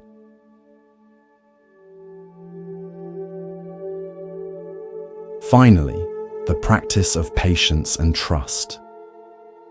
Healing rarely proceeds in a straight line or according to our preferred timeline. The body has its own wisdom, its own rhythm of regeneration and renewal. Often the most supportive stance we can take is patient accompaniment, neither forcing change nor giving up hope, but trusting the innate intelligence that animates every cell. Zen practice cultivates this patience through activities that cannot be rushed: sitting meditation, careful attention to simple tasks, the slow unfolding of understanding through direct experience rather than conceptual shortcuts. This patient attention allows natural processes to operate without the interference of anxiety or demand. The Buddha taught that suffering, while universal, is not the end of the story. Within every experience of difficulty lies the potential for awakening, for greater understanding, for more authentic connection with life as it actually is, rather than as we wish it to be. As you continue to breathe gently, perhaps growing drowsy as sleep approaches, allow a sense of basic trust to permeate your being. Your body, despite whatever challenges it may currently face, contains remarkable wisdom. It knows how to heal countless small injuries without your conscious direction. It maintains the incredibly complex balance of thousands of biochemical processes, moment by moment. It deserves your trust, your patience, your partnership in the journey toward balance. Rest now in the awareness that you don't need to figure everything out, don't need to force healing, don't need to have all the answers. Your role is simply to listen with kindness, to respond with wisdom, and to trust the intelligence that has guided your body's functioning since before you were conscious of it. Zen tradition reminds us that our essential nature is already complete, already whole. Healing isn't about becoming something other than what you are. It's about removing the obstacles to recognizing and expressing your inherent wholeness. These obstacles might be physical tension, emotional armoring, or mental fixation, but beneath them, your basic nature remains intact, unharmed, complete. As you drift towards sleep, carry this remembrance with you, that beneath whatever pain or illness you may be experiencing, your fundamental nature remains whole, remains luminous, remains capable of healing and renewal. This isn't magical thinking, but recognition of the remarkable capacity for regeneration and balance that animates all living things. Sleep now, if sleep comes, or rest in gentle awareness if sleep delays.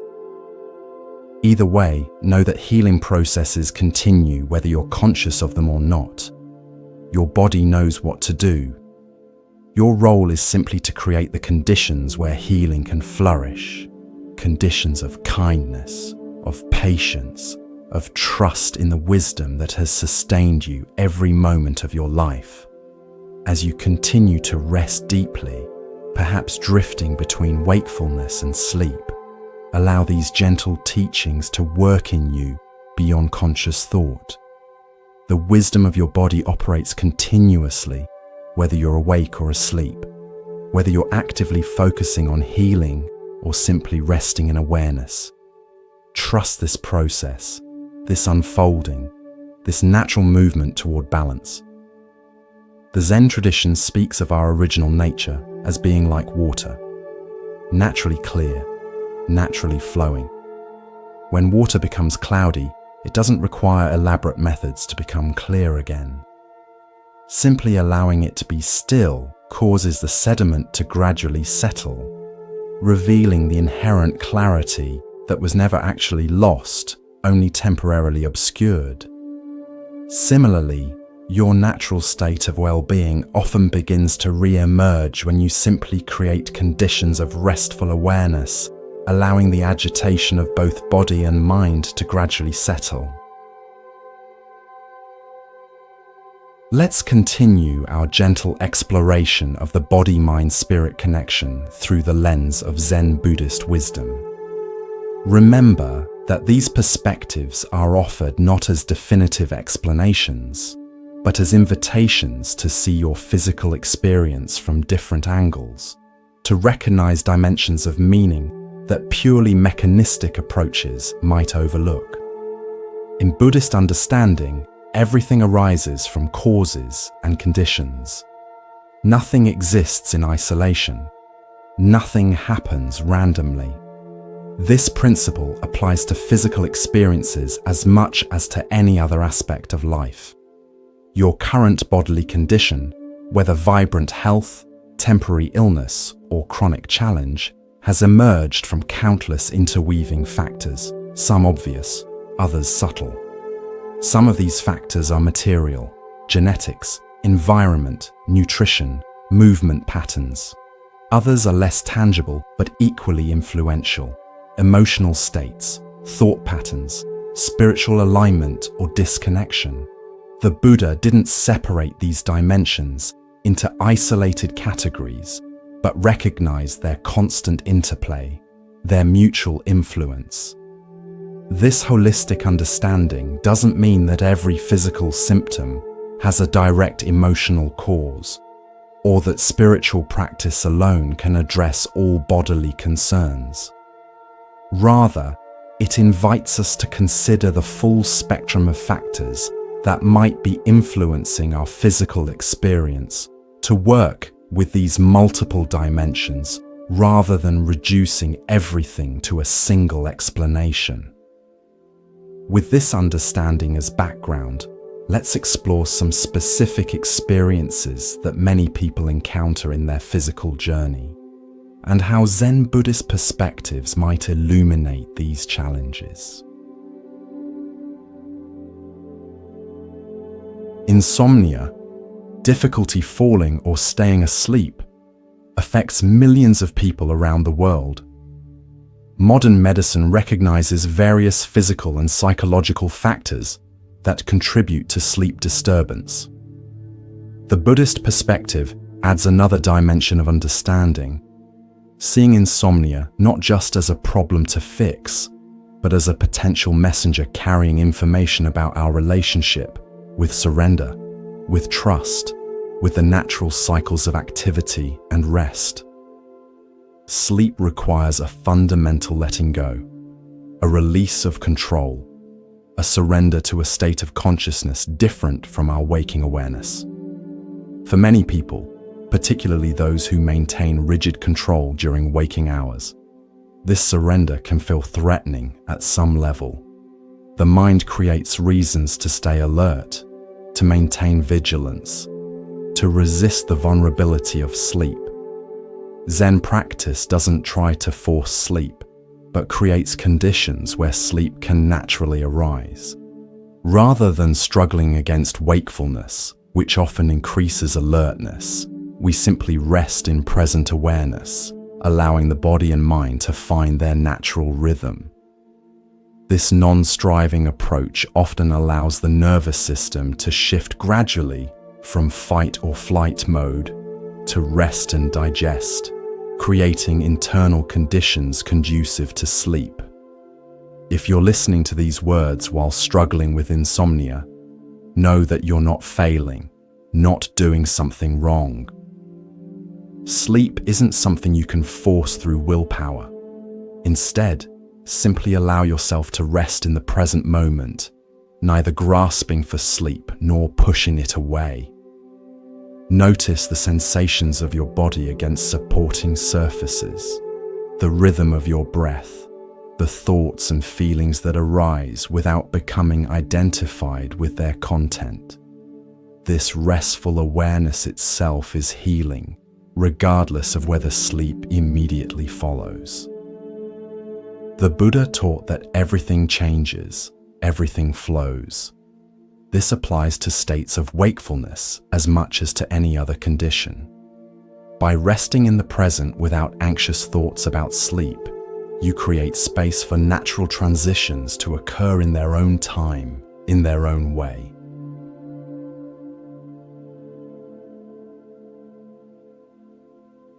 Chronic pain, persistent discomfort that continues beyond normal healing time, presents particular challenges for both body and mind. Modern pain science recognizes that long-lasting pain often involves changes in how the nervous system processes sensation, creating heightened sensitivity that can persist even when the original injury has healed. The Zen perspective doesn't contradict this understanding, but complements it with wisdom about how we relate to persistent sensation. Often, it's not just the pain itself, but our resistance to it, our stories about it, our identification with it, that amplifies suffering. When pain becomes central to our identity, when we begin to think of ourselves primarily as a person in pain, rather than a whole being who is currently experiencing pain among many other aspects of life. A certain solidification occurs that can make the condition feel more intractable. Buddhist practice offers several approaches that many people have found helpful in working with chronic pain. First is the recognition that while pain may be unavoidable in certain conditions, suffering, our mental and emotional response to pain, can be transformed through attention and understanding. The Buddha's teaching of the two arrows illustrates this distinction. The first arrow is the unavoidable pain that arises from illness, injury, or other conditions. The second arrow is what we add to this experience through resistance, judgment, catastrophizing thoughts, or beliefs about what the pain means. While we may not always be able to avoid the first arrow, we can learn not to shoot ourselves with the second. This doesn't mean denying pain or pretending it doesn't hurt. It means recognizing that our relationship with pain significantly influences how we experience it. When we meet pain with fear, frustration, or the belief that this should not be happening, we often create muscle tension, stress hormones, and mental anguish that amplify the original sensation. Zen practice invites a different relationship, meeting pain with kind awareness rather than opposition. This doesn't immediately eliminate the sensation, but it often reduces the secondary suffering that comes from fighting against reality as it is in this moment. If you're experiencing chronic pain as you listen to these words, know that this approach isn't asking you to resign yourself to suffering or to stop seeking appropriate treatment. Rather, it offers a way of being with your present experience that may create more internal space, more possibility, more ease within difficulty. Try bringing gentle awareness to the sensations present right now, without immediately labeling them as bad or something to get rid of. Notice their specific qualities, location, intensity, texture. Notice how they change, however subtly, from moment to moment. Notice the aspects of your experience that aren't painful, areas of comfort or neutral sensation, the flow of breath, sounds around you. This widened awareness reminds you that you are more than your pain, that other dimensions of experience continue even when discomfort is present. The Buddha recognized that while pain is inevitable in human life, we have choice in how we respond to it.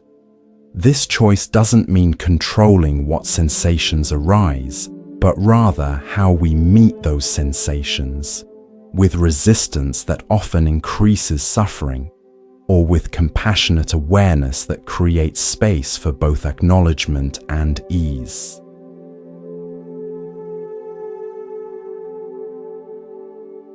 Anxiety, the experience of fear, worry, or apprehension without immediate external threat, affects many people, particularly in our modern world of constant stimulation and perceived demands. This state has profound physical expressions: muscle tension, shallow breathing, digestive disturbance, heightened heart rate, and more. The Zen Buddhist perspective understands anxiety not as personal failing, but as natural human response to perceived threat. Whether that threat is physical danger or psychological concerns like social judgment, uncertainty about the future, or sense of inadequacy. The suffering comes not from the initial anxious feeling, which arises automatically, but from how we respond to it, often with resistance, self-criticism, or attempts to suppress what's arising. Buddhist practice doesn't aim to eliminate anxiety through force or control. Rather, it cultivates a different relationship with anxious feelings, one of kind acknowledgement rather than frightened resistance. When we meet anxiety with awareness rather than avoidance, we often discover that while uncomfortable, these feelings aren't actually dangerous. They're energy moving through our system, sometimes intensely, but always changing, always in flux. Zen meditation teaches us to sit with whatever arises in our experience without immediately trying to change it. This sitting with doesn't mean passive resignation, but active engagement with reality as it is rather than as we wish it to be. When we bring this quality of presence to anxious feelings, something interesting often happens. The feelings themselves begin to shift, to move, to transform simply through being acknowledged rather than resisted. The Buddha taught that everything is impermanent, always changing. This applies to anxious states as much as to any other condition. By observing anxiety with patient attention, we come to recognize directly that it isn't a solid, permanent state, but a flow of sensations, thoughts, and emotions that naturally rise and fall, if not held in place by resistance or identification. If you're experiencing anxiety as you listen to these words, try this simple practice. Rather than trying to make the anxiety go away, bring gentle curiosity to how it's expressing in your body right now. Where do you feel it most strongly? What are its actual sensations? Perhaps tightness, fluttering, warmth. Without judgment or analysis, simply notice these sensations with kind attention. Notice also that while part of you is experiencing anxiety, another part is able to observe this experience with relative calm. This observing awareness remains stable even as sensations and emotions fluctuate. The Buddha offered a beautiful metaphor for this relationship with difficult emotions. He suggested seeing them as clouds passing through the sky of our awareness. No matter how dark or stormy the clouds, the sky itself remains unharmed, unchanged in its fundamental nature. Your basic awareness, your capacity to notice experience, remains intact, regardless of what emotions move through it. This perspective doesn't deny the reality of anxiety or suggest that it's wrong to seek relief. Rather, it offers a way of being with anxious feelings that doesn't add the additional suffering of resistance, judgment, or identification. Many people discover that this accepting awareness itself often allows anxiety to begin shifting naturally, without force or struggle. Depression, persistent feelings of sadness, emptiness, or hopelessness affects many people and has both psychological and physical dimensions. Physically, depression often manifests as fatigue, sleep disturbance, changes in appetite, and a general slowing of movement and motivation. These physical aspects aren't just in your head, but reflect real changes in brain chemistry, hormone balance, and energy regulation. The Buddhist understanding doesn't contradict the biological reality of depression, but adds perspective on how we relate to these difficult states. Often, our suffering increases not just from the depression itself, but from our judgment about it, seeing it as failure, as weakness, as something that shouldn't be happening. This added layer of judgment creates a spiral of shame and self-criticism that can deepen the original condition. Zen practice offers a different relationship with depressive states, one of compassionate acknowledgement rather than judgment or denial. This doesn't mean resigning ourselves to depression as inevitable or permanent, but rather meeting it with kind awareness while taking appropriate actions to address both its physical and psychological dimensions. The Buddha recognized that all beings wish to be happy, to be free from suffering. This natural desire doesn't mean something is wrong with us when we experience depression, but rather reflects our inherent movement toward wholeness and well-being. Depression isn't punishment or personal failing, but a complex condition arising from multiple factors, only some of which may be within our conscious control. If you're experiencing depression as you listen to these words, know that you're not alone, not broken, not failing at life. Your experience is part of the shared human journey, different in its specific expression, but connected to what many others have faced and moved through. The very fact that you're listening to these teachings suggests a part of you is reaching toward greater understanding, toward healing, toward the wholeness that remains your birthright regardless of current conditions. Try bringing gentle awareness to whatever you're experiencing right now, not to analyze or judge it, but simply to acknowledge what is present with basic kindness. Notice that while part of you may be experiencing heaviness or emptiness, another part is able to notice this experience. This noticing awareness itself isn't depressed, it's clear, present, capable of holding even difficult states with compassion rather than condemnation. The Buddha taught that liberation comes not from avoiding difficult experiences, but from meeting them with clear seeing and compassionate presence. This meeting doesn't immediately eliminate all challenges, but it creates conditions where transformation becomes possible, where we're no longer completely identified with or controlled by depressive states, even when they're present. This perspective recognizes that depression, like all conditions, changes over time. It isn't a permanent identity, but a temporary constellation of physical, emotional, and mental factors that naturally shift when given appropriate support. This support might include conventional treatment like medication or therapy, lifestyle adjustments like movement and social connection, and spiritual practices that cultivate presence and compassion. The body's aging process brings its own particular challenges and opportunities for spiritual understanding.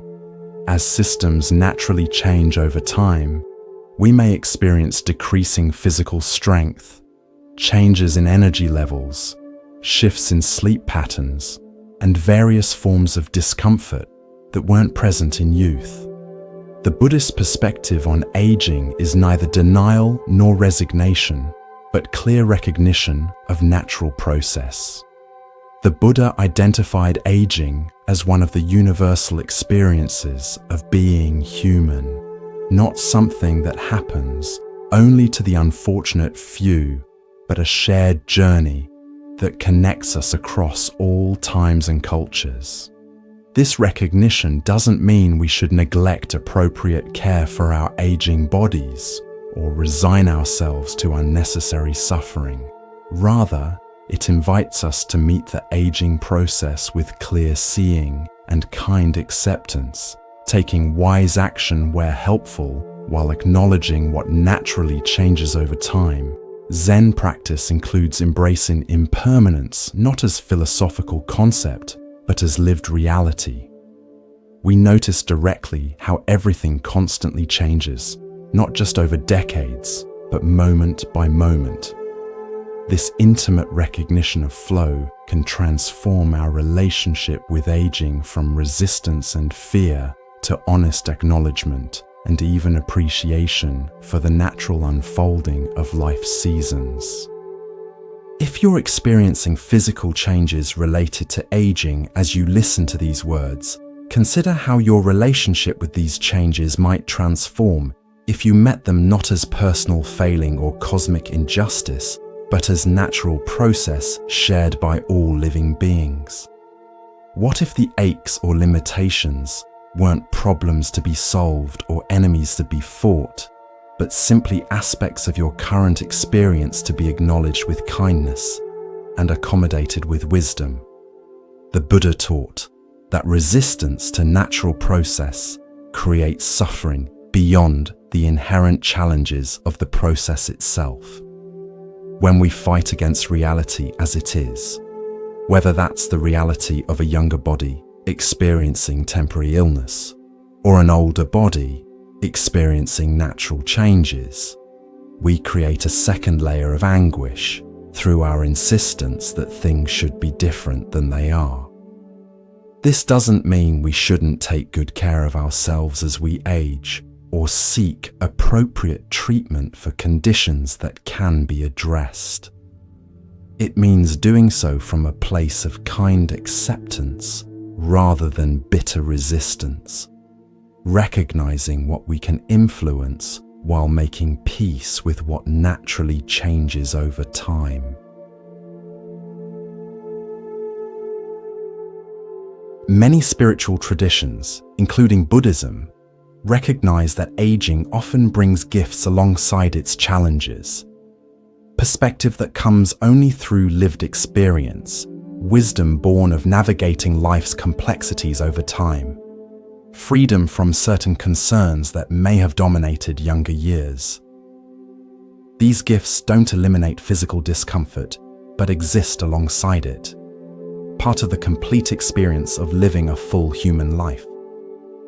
As you continue to breathe gently, perhaps drifting between wakefulness and sleep, consider what it might be like to meet your body with friendly interest rather than judgment or demand, accepting its current condition while taking appropriate care, acknowledging its messages without being defined by them. This accepting awareness creates internal conditions where healing and balance can flourish, regardless of your specific physical circumstances. The Buddha offered a powerful teaching through the metaphor of the raft. He described a traveler who builds a raft to cross a dangerous river. Upon reaching the far shore safely, the traveler has a choice: to carry the heavy raft on his head as he continues his journey, or to leave it behind with gratitude, recognizing that it served its purpose and is no longer needed. This teaching applies beautifully to how we work with various approaches to healing and well-being. Different methods, whether conventional medical treatments, alternative therapies, or spiritual practices, serve as rafts to help us navigate particular challenges. The wisdom lies in using what serves our journey without becoming rigidly attached to any single approach, in recognizing when something has fulfilled its purpose and perhaps a different method is now needed. Zen Buddhism emphasizes pragmatism over dogma, using what works in a given situation rather than clinging to fixed ideas about what should work. This flexible approach allows us to draw from various wisdom traditions, including modern medicine, while maintaining the discernment to recognize what's actually helpful in our unique circumstances. As you listen to these teachings, perhaps certain perspectives resonate with your experience while others feel less relevant. Trust this resonance, this intuitive recognition of what serves your particular journey. Take what's helpful and leave the rest, using these perspectives as offerings rather than prescriptions, as possibilities rather than absolutes. The body's wisdom speaks through sensation, through energy, through subtle signals that often precede conscious understanding. Many people have had the experience of knowing something physically before they recognized it mentally, feeling uneasy in certain situations without obvious reason, experiencing inexplicable fatigue that later revealed itself as the beginning of illness, sensing attraction or aversion to people or environments through bodily response rather than logical analysis. Zen practice cultivates this somatic awareness, this capacity to receive information through the body's direct experience, rather than relying solely on conceptual understanding. Through practices like mindful breathing, body scanning, and conscious movement, we develop increasing sensitivity to the body's subtle communications. This sensitivity doesn't replace intellectual discernment, but complements it, adding dimensions of knowing that thinking alone cannot access. The body's intelligence operates at levels beyond conscious thought, drawing on evolutionary wisdom developed over countless generations, as well as your own unique lived experience. As you continue to breathe gently, notice what your body might be communicating in this moment. Perhaps there's a sense of gradually deepening relaxation, perhaps areas of lingering tension, perhaps the natural heaviness that precedes sleep. Without analysis or judgment, simply receive these sensations as information, your body's ongoing communication about its current state and needs. The Buddha encouraged his followers to verify teachings through direct experience rather than accepting them based on authority or tradition. This empirical approach applies beautifully to understanding your body's unique patterns and needs. While general principles of health and healing provide useful guidelines, each person's bodily experience is distinct, influenced by countless factors both inherited and developed over time. This understanding invites you to become your own compassionate researcher, observing patterns, noticing what supports your well-being and what undermines it, recognizing your unique responses to different foods, activities, environments, and relationships. This isn't self-absorbed fixation, but mindful attention to the wisdom available through your direct experience. Such attention reveals patterns that might otherwise remain invisible, perhaps noticing that certain foods consistently affect your energy or digestion in particular ways, that specific movements either increase or decrease physical discomfort, that some environments leave you feeling depleted while others restore your vitality. These observations aren't about judgment or creating rigid rules, but about gathering information that allows increasingly skillful choices aligned with your actual needs rather than generic prescriptions that might not serve your unique system. The Zen approach emphasizes simplicity, noticing what actually supports well-being without complicated theories or elaborate methods. Often the most powerful practices are the simplest: conscious breathing, adequate rest, movement that brings joy rather than strain, nourishment that genuinely feeds rather than merely fills, human connection that uplifts rather than depletes. As you drift towards sleep, consider what simple practices might most support your current needs. Not an overwhelming regimen of shoulds, but small, sustainable actions that honor your body's wisdom and create conditions for natural healing to flourish. The Buddha taught the middle way, avoiding extremes of both indulgence and harsh discipline. This balanced approach applies beautifully to caring for the body, neither ignoring its needs nor becoming obsessively fixated on controlling every aspect of physical experience. Finding this middle way isn't about following generic rules, but discovering what constitutes balance for your unique system in your current circumstances. This balance isn't static but dynamic, responding to changing conditions and needs while maintaining core principles of kindness, awareness, and appropriate care. As you continue to breathe gently, perhaps growing quite drowsy now, allow this message of balance to permeate your being. Not perfect adherence to an external standard, but attentive care that responds to your actual needs in this moment, in this body, in these circumstances.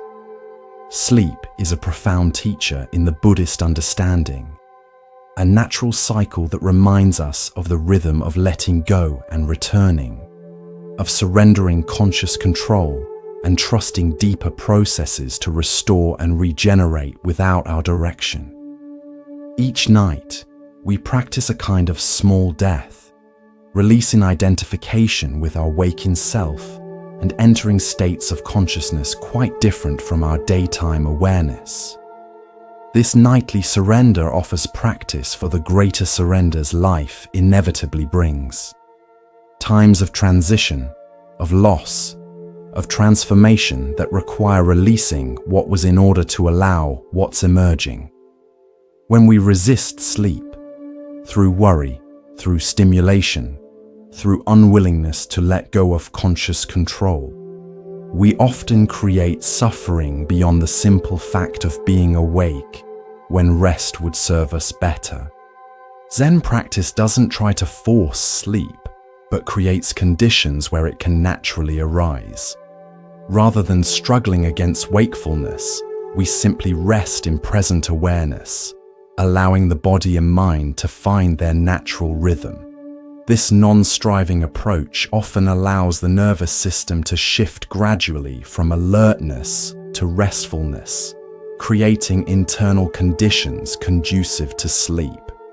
If you're growing sleepy as you listen to these words, simply allow this natural process to unfold. There's nothing you need to do except receive the gift of rest that your body is offering. If sleep doesn't come immediately, that's perfectly fine as well. Simply resting in gentle awareness brings its own restoration, its own healing qualities. The Buddha recognized that while we can create conditions that support rest and renewal, we cannot ultimately control the precise unfolding of natural processes. This recognition brings a certain freedom, the freedom of surrendering what we cannot control while attending skillfully to what we can influence. As you rest now, perhaps drifting between wakefulness and sleep, know that healing processes continue whether you're conscious of them or not. Your remarkable body continues its work of restoration, of balance, of regeneration without requiring your conscious direction. This natural intelligence has sustained you throughout your life, operating with intricate precision beyond what conscious thought could possibly orchestrate. Your role is simply to create supportive conditions of kindness rather than judgment, of appropriate care rather than neglect or obsession, of trust in natural process rather than anxious control. Within these supportive conditions, your body's wisdom naturally moves toward whatever balance is possible in your current circumstances. The Zen tradition speaks of our original nature as being like water, naturally clear, naturally flowing. When water becomes cloudy, it doesn't require elaborate methods to become clear again. Simply allowing it to be still causes the sediment to gradually settle, revealing the inherent clarity that was never actually lost, only temporarily obscured. Similarly, your natural state of well-being often begins to re-emerge when you simply create conditions of restful awareness, allowing the agitation of both body and mind to gradually settle. This settling doesn't require force or special techniques, just the willingness to be present with what is, to allow natural processes to operate without interference from anxiety or demand. As you continue to breathe gently, Feel the natural weight of your body against whatever is supporting it. Allow yourself to be held completely, to surrender to the embrace of gravity, to release unnecessary tension and effort. This simple allowing creates space for restoration that effort cannot accomplish. The Buddha taught that everything arises from causes and conditions, that nothing exists in isolation.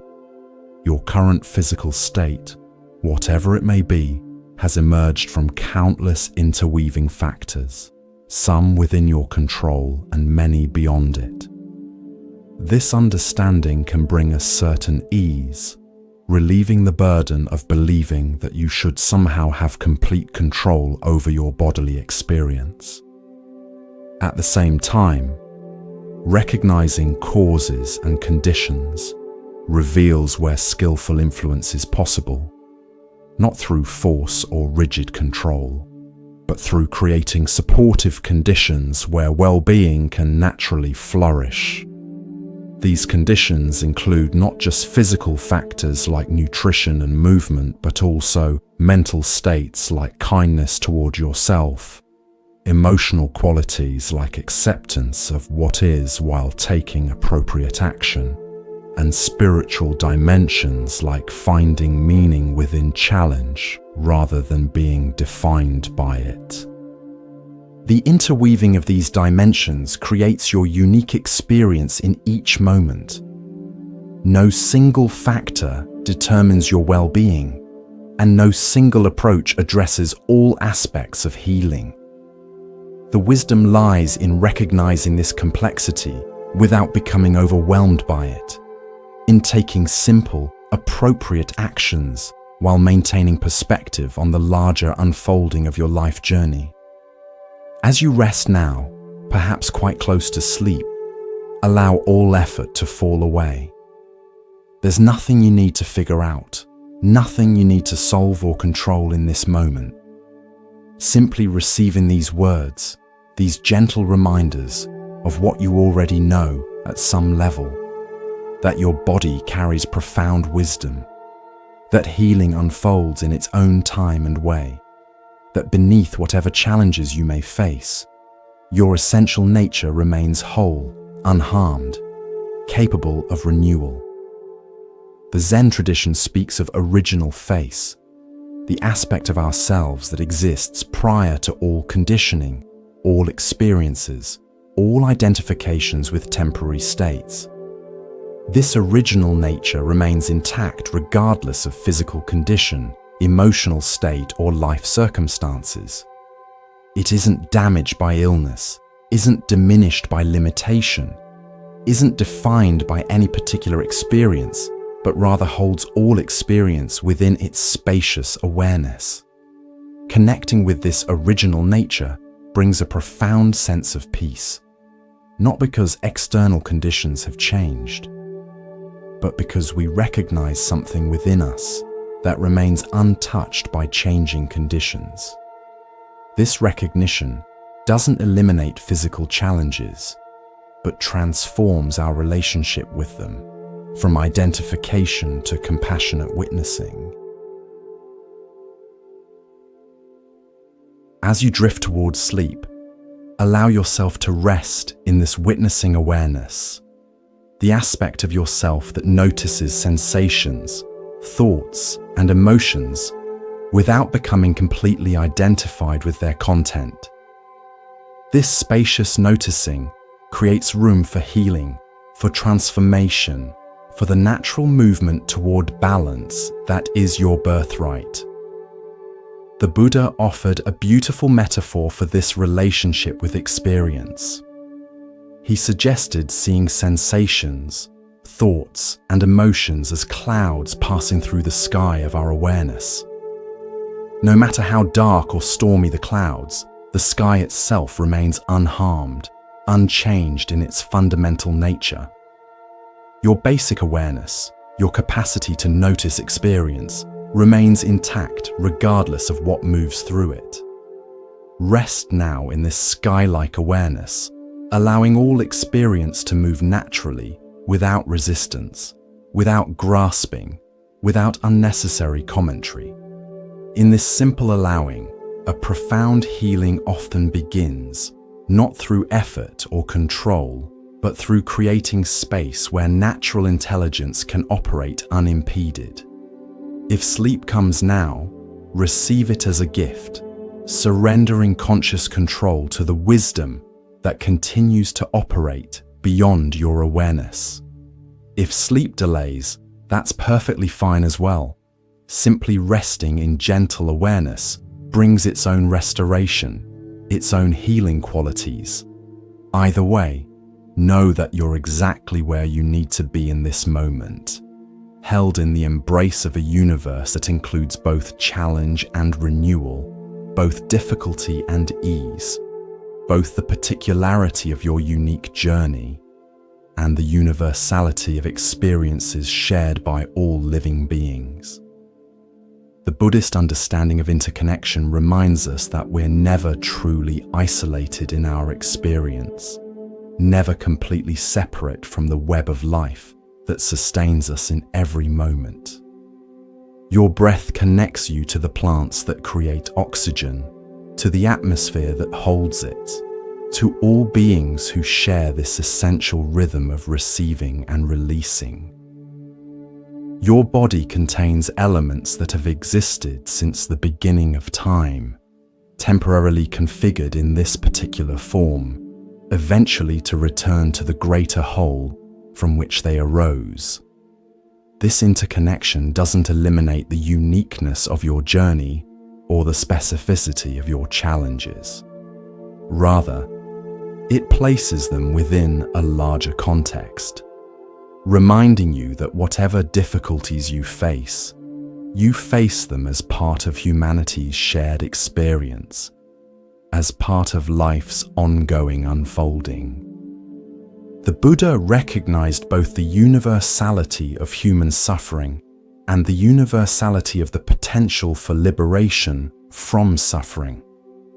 This recognition was not depressing, but profoundly freeing. When we understand that challenges are part of the human condition, we can hold our own difficulties with greater perspective and less personal identification. As you continue to rest, perhaps very near sleep now, allow this perspective of interconnection to bring a sense of being held within something larger than your individual experience. Not separate, not isolated, but part of the vast web of life that includes both joy and sorrow, both ease and difficulty, both the particular and the universal. The Zen tradition offers a beautiful teaching through the image of bamboo in snow. When heavy snow falls, the bamboo bends low under its weight. Because it yields rather than resisting, the snow eventually slides off and the bamboo springs back to its original position. Had it tried to remain rigidly upright, fighting against the weight of snow, it might have broken under the strain. This yield and strength, different from either rigid resistance or complete collapse, exemplifies the middle way that Buddhism recommends. We acknowledge reality as it is, bending when necessary rather than breaking, while maintaining our core integrity that allows restoration when conditions change. Your body naturally embodies this wisdom in countless ways. Consider how your skin yields to pressure while maintaining its essential continuity. How your lungs expand to receive breath and contract to release it. How your heart adapts its rhythm to changing needs while maintaining its essential function. This dynamic balance between yielding and integrity, between adaptation and stability, offers a model for how we might meet life's challenges with both acceptance and resilience. As sleep perhaps enfolds you now, carry this image of yielding strength into your dreams, into the deep restoration that sleep brings. Know that this balance between acceptance and action, between surrender and integrity, continues to operate whether you're conscious of it or not. Your body knows this wisdom intimately, has embodied it throughout your life in ways both obvious and subtle. The Buddha taught that understanding comes not from thinking about reality, but from direct experience of it. Your body offers you this direct experience moment by moment. The truth of sensation, rather than stories about sensation. The reality of how things are, rather than how you think they should be. When you learn to listen to your body with compassion and clarity, you discover not just information about physical conditions, but wisdom about life itself. The challenges you face, whether temporary discomfort, chronic illness, emotional difficulty, or the natural changes of aging, aren't obstacles to your spiritual journey, but part of its very substance. These experiences, met with awareness rather than resistance, become doorways to understanding that conceptual knowledge alone cannot provide. The Zen tradition speaks of turning poison into medicine, finding the transformative potential within difficult experiences, rather than seeing them only as obstacles to be eliminated. This alchemical perspective doesn't deny suffering, but recognizes that within challenge often lies the seed of wisdom, of compassion, of more authentic connection with both ourselves and others. Many who have faced significant physical challenges report that alongside the undeniable difficulty came unexpected gifts. Deeper appreciation for simple pleasures, clearer recognition of what truly matters, greater compassion for others' suffering, release from concerns that once seemed important but revealed themselves as secondary when health was compromised. These gifts don't make suffering desirable or necessary. We naturally seek well-being and ease when possible, but they remind us that even within our most difficult experiences, possibilities for growth and understanding remain present if we're willing to receive them. As you rest now, perhaps deeply asleep, or perhaps still drifting towards sleep, allow your challenges, whatever they may be, to be held within this larger perspective. Not just obstacles to be overcome, but potential teachers offering wisdom that comfort alone might never provide. This perspective doesn't make difficulties disappear, but can transform your relationship with them from opposition to meaningful engagement. The Buddha compared the spiritual path to a raft crossing a river. Not an end in itself, but a vehicle for traversing challenging waters to reach a further shore. Similarly, the perspectives and practices we've explored aren't ends in themselves, but potential supports for your unique journey toward greater wholeness, understanding, and ease within whatever circumstances life presents. Some of these approaches may resonate deeply with your experience, while others feel less relevant. Trust this resonance, this intuitive recognition of what serves your particular journey. Take what's helpful and leave the rest, using these teachings as possibilities rather than prescriptions. The Zen tradition emphasizes direct experience over conceptual understanding, knowing through embodied awareness rather than thought alone. As you rest now, allow these teachings to be absorbed not just by your thinking mind, but by your entire being, body, heart, and spirit integrated in the wholeness that is your birthright regardless of external conditions. Sleep now if sleep comes, or rest in gentle awareness if sleep delays. Either way, know that healing processes continue, that your body's wisdom operates beyond conscious control, that beneath whatever challenges you face, your essential nature remains whole, untouched, luminous with possibility. The ancient Zen masters recognized that our true nature is like the sun, sometimes obscured by clouds but never actually diminished by them. Whatever pain, illness, or limitation you may be experiencing, it exists as weather passing through the sky of your awareness rather than defining or limiting what you essentially are. Rest in this recognition, as sleep perhaps enfolds you completely now, not separate from your physical experience, but not entirely defined by it either, both particular in your unique journey and universal in your connection to all living beings, both accepting what is in this moment and open to the healing that unfolds in its own time, its own way. May your rest be deep and restorative. May your body receive the care it deserves. May your heart find ease amidst whatever challenges you face. May your spirit recognize its inherent completeness, even within the ever-changing circumstances of physical life.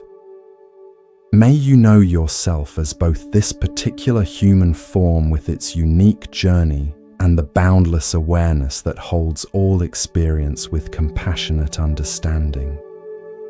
Rest now in this dual recognition, both the specific truth of your current experience and the larger truth of your fundamental wholeness, both the particular wisdom your body offers through its unique pattern of sensations and the universal wisdom that has sustained all beings throughout time, both the vulnerability of your human form and the indestructible nature of the awareness that witnesses this vulnerability with compassionate presence. In this recognition, healing unfolds naturally, not always as cure in the conventional sense, but as the restoration of wholeness at levels deeper than physical condition alone. This healing continues whether you're conscious of it or not, whether sleep comes quickly or gradually, whether your circumstances change dramatically or remain relatively stable. Your role is simply to create supportive conditions of kindness rather than judgment, of appropriate care rather than neglect or obsession, of trust in natural process rather than anxious control. Within these supportive conditions, your body's wisdom naturally moves toward whatever balance is possible in your current circumstances. The Zen masters remind us that we already possess everything needed for awakening, not as something to achieve through striving, but as our original nature, temporarily obscured perhaps, but never actually lost or damaged. This understanding applies to healing as well, not as something to force through willpower, but as the natural expression of a wholeness that already exists beneath whatever temporary conditions may be present. As you rest deeply now, allow this understanding to permeate your being, not as concept to analyze, but as direct recognition of what is already true, already present, already whole within you, regardless of external circumstances or physical condition. May this recognition bring profound peace, not because problems have disappeared, but because they're held within a larger context that includes both challenge and renewal, both difficulty and ease, both the particularity of your journey and the universality of experiences shared by all living beings. Sleep now in this peace, this recognition, this gentle acceptance of what is while remaining open to the healing that unfolds in its own time, its own way. Your body knows the path of restoration. Your heart knows the way to ease. Your spirit recognizes its original completeness, even amidst temporary conditions of limitation or pain. Trust this knowing as sleep perhaps embraces you completely now, not separate from your physical experience, but not entirely defined by it either, both particular in your unique journey and universal in your connection to all living beings, both accepting what is in this moment and open to the transformation that continues whether you're aware of it or not. The Zen tradition speaks of great rest, not just physical sleep, but the profound ease that comes from recognizing our true nature beneath all temporary conditions. May you discover this great rest now, this peace that isn't dependent on external circumstances, but arises from direct recognition of what remains whole, untouched, complete, regardless of life's inevitable changes. This great rest reveals itself in moments of complete acceptance, when we stop struggling against what is and simply allow ourselves to be as we are, where we are. In this allowing, something shifts, not in our external circumstances perhaps, but in our relationship with them. The pain that seemed intolerable when fought against becomes workable when met with spacious awareness. The limitation that felt like prison when resisted becomes simply a parameter of our current experience when acknowledged with kindness.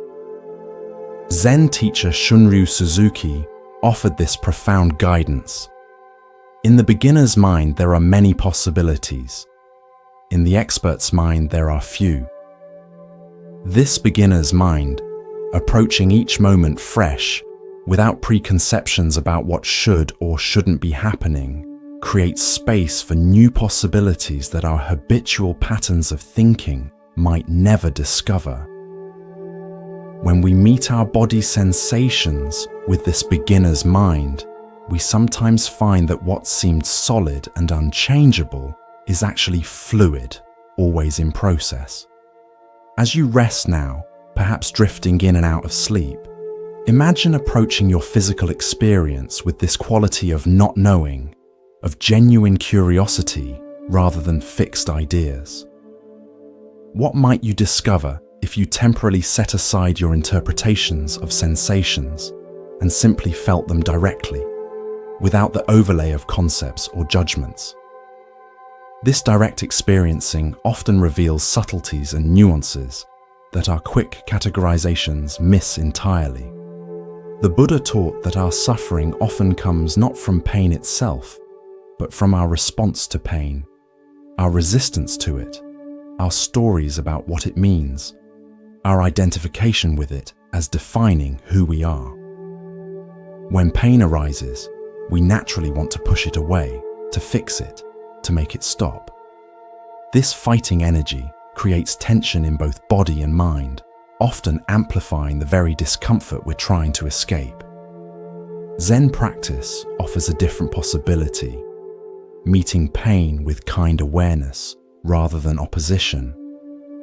This doesn't mean passive resignation to suffering, but active engagement with reality as it is in this moment, neither denying difficulties nor becoming defined by them. In this engaged presence, we often discover a freedom that fighting against pain can never provide. The freedom to be with our experience exactly as it is while remaining connected to the awareness that is larger than any particular sensation or emotion. The ancient Zen masters compared our true nature to the vast sky, boundless, clear, unchanged by whatever weather passes through it. Clouds may temporarily obscure portions of the sky from view, but they never diminish its fundamental nature.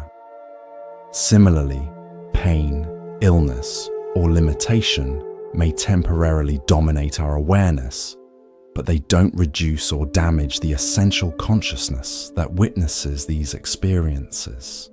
As you continue to rest, perhaps moving deeper into sleep now, allow yourself to sense this sky-like quality of your awareness, the spaciousness that holds all experience without itself being damaged or diminished by what moves through it. This recognition brings a profound peace that doesn't depend on the absence of difficulty, but arises from connecting with what remains whole, regardless of temporary conditions. Zen teacher John Daido Loori described this state as the stillness in the center of activity. Even in the midst of physical discomfort or emotional challenge, this stillness remains available, not as something to achieve through effort, but as our original nature, temporarily obscured perhaps, but never actually lost or damaged. When we recognize this stillness, even briefly, it brings a quality of ease that effort alone can never produce. This ease doesn't mean all problems instantly disappear. Your body may still experience pain. Your mind may still generate worried thoughts. Your heart may still feel the weight of difficult emotions. But these experiences are held differently when we recognize the spacious awareness within which they arise. Like waves on the ocean, they're real and sometimes powerful, but they don't define or limit the vastness of the water itself. The Buddhist understanding of interdependence reminds us that nothing exists in isolation. Everything arises in relationship to countless other factors. Your current physical state, whatever it may be, emerges from the interplay of genetics, environment, past experiences, present circumstances, and many other elements both known and unknown. This understanding helps us avoid both excessive blame of ourselves for conditions we didn't deliberately create and unrealistic expectations about quick or complete transformation. At the same time, recognizing interdependence reveals the many points where skillful influence is possible. While we may not be able to immediately change long-established physical patterns through willpower alone, we can create conditions that support gradual healing and greater ease. Conditions of kind attention rather than harsh judgment, of appropriate care rather than neglect or obsession, of patience with process rather than demand for immediate results.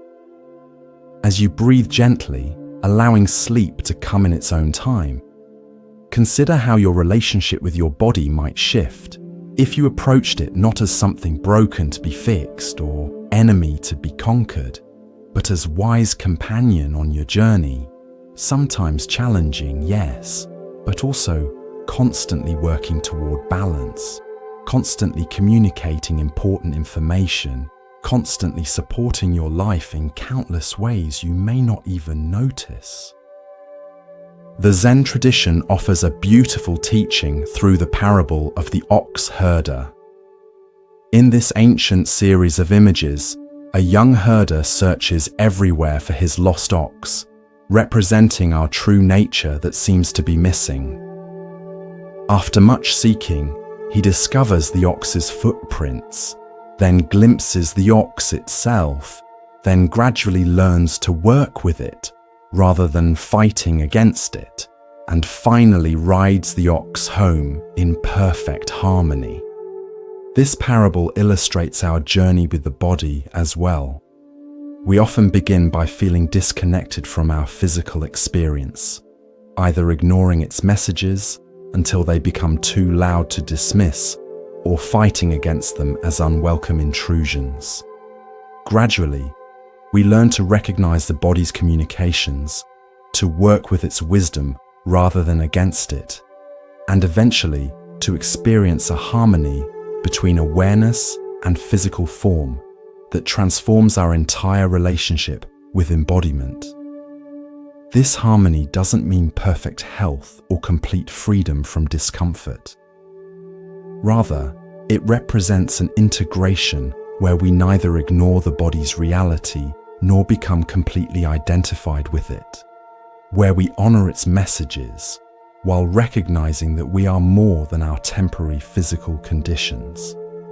The Buddha described this middle way between extremes as the path of liberation, not the extreme of ignoring the body's needs in pursuit of purely spiritual aims, nor the extreme of being so identified with physical experience that we miss the larger context of awareness within which all sensations arise. This balanced approach honors both our embodied nature and the consciousness that witnesses and holds this embodiment with compassionate presence. As you rest now, perhaps drifting more deeply towards sleep, allow this balance to permeate your being, not fighting against whatever physical sensations are present, not ignoring them, but simply allowing them to be held in kind awareness. The same awareness that has been with you throughout your entire life, witnessing all your experiences without itself being damaged by any of them. The Zen tradition speaks of our original face, the aspect of ourselves that exists prior to all conditioning, all identification with temporary states, all stories about who we are or should be. This original nature remains whole regardless of physical condition, emotional state, or life circumstances. It isn't something to achieve through striving, but our birthright as conscious beings, available whenever we step back from complete immersion in thought and sensation to rest in simple presence.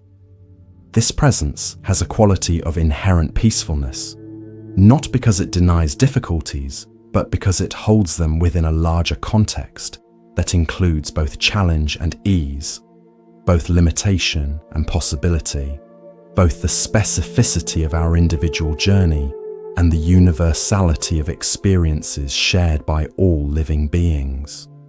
When we connect with this presence, even briefly, something shifts in our relationship with whatever difficulties we face. The shift isn't always dramatic or immediately apparent. It might simply be a subtle sense of having more internal space, of not being completely identified with or defined by pain or limitation, of recognizing that while part of our experience involves suffering, another part remains untouched by it. The clear witnessing awareness that has been with us since birth and remains constant amid all of life's changes. As you breathe gently, perhaps very near sleep now, allow yourself to rest in this witnessing awareness, not as concept to think about, but as direct experience of what is already present, already whole within you. This resting requires no effort, no special technique, no achievement or goal. It's simply a recognition of what has been here all along. The consciousness that perceives sensation without being damaged by it, that notices thoughts without being defined by them, that feels emotions without becoming lost in them. The great Zen master Dogen wrote, "To study the Buddha way is to study the self. To study the self is to forget the self. To forget the self is to be actualized by myriad things." This teaching points to the freedom that comes when we're no longer completely identified with our temporary conditions, when we recognize that while we experience pain, limitation, or difficulty, we are not these experiences. They move through the field of our awareness like clouds through the sky, sometimes dominating our attention, but never diminishing our essential nature. This recognition brings a profound peace that doesn't depend on the absence of problems, but on a different relationship with them. Neither fighting against reality as it is in this moment, nor resigning ourselves to suffering as inevitable and unchangeable. The middle way acknowledges difficulties while remaining open to the possibility of transformation, accepts current limitations while taking appropriate action to create conditions that support healing and balance. The Buddha taught that everything changes, everything flows. This impermanence applies to physical conditions as much as to any other aspect of life. The pain that seems unbearable in one moment shifts slightly in the next. The limitation that feels permanent gradually transforms over time. The illness that dominates awareness today becomes part of a larger life story that includes both challenge and renewal, both difficulty and ease. This understanding of impermanence doesn't guarantee that all problems will disappear or that all illnesses will be cured. It simply reminds us that nothing remains exactly the same forever, that within even chronic conditions, there is movement, fluctuation, change that creates openings for new possibilities we might never imagine if we see our situation as fixed and unchangeable. As you rest now, perhaps deeply asleep, or perhaps still drifting towards sleep, allow this recognition of flow to bring a sense of spaciousness to your experience. Not denying whatever challenges you face, but holding them within the larger context of constant change, constant transformation, constant renewal that characterizes all living systems, including your remarkable body with its capacity for adaptation, compensation, and healing that continues whether you're conscious of it or not. The Zen tradition offers a beautiful image through the Japanese practice of kintsugi, repairing broken pottery with gold.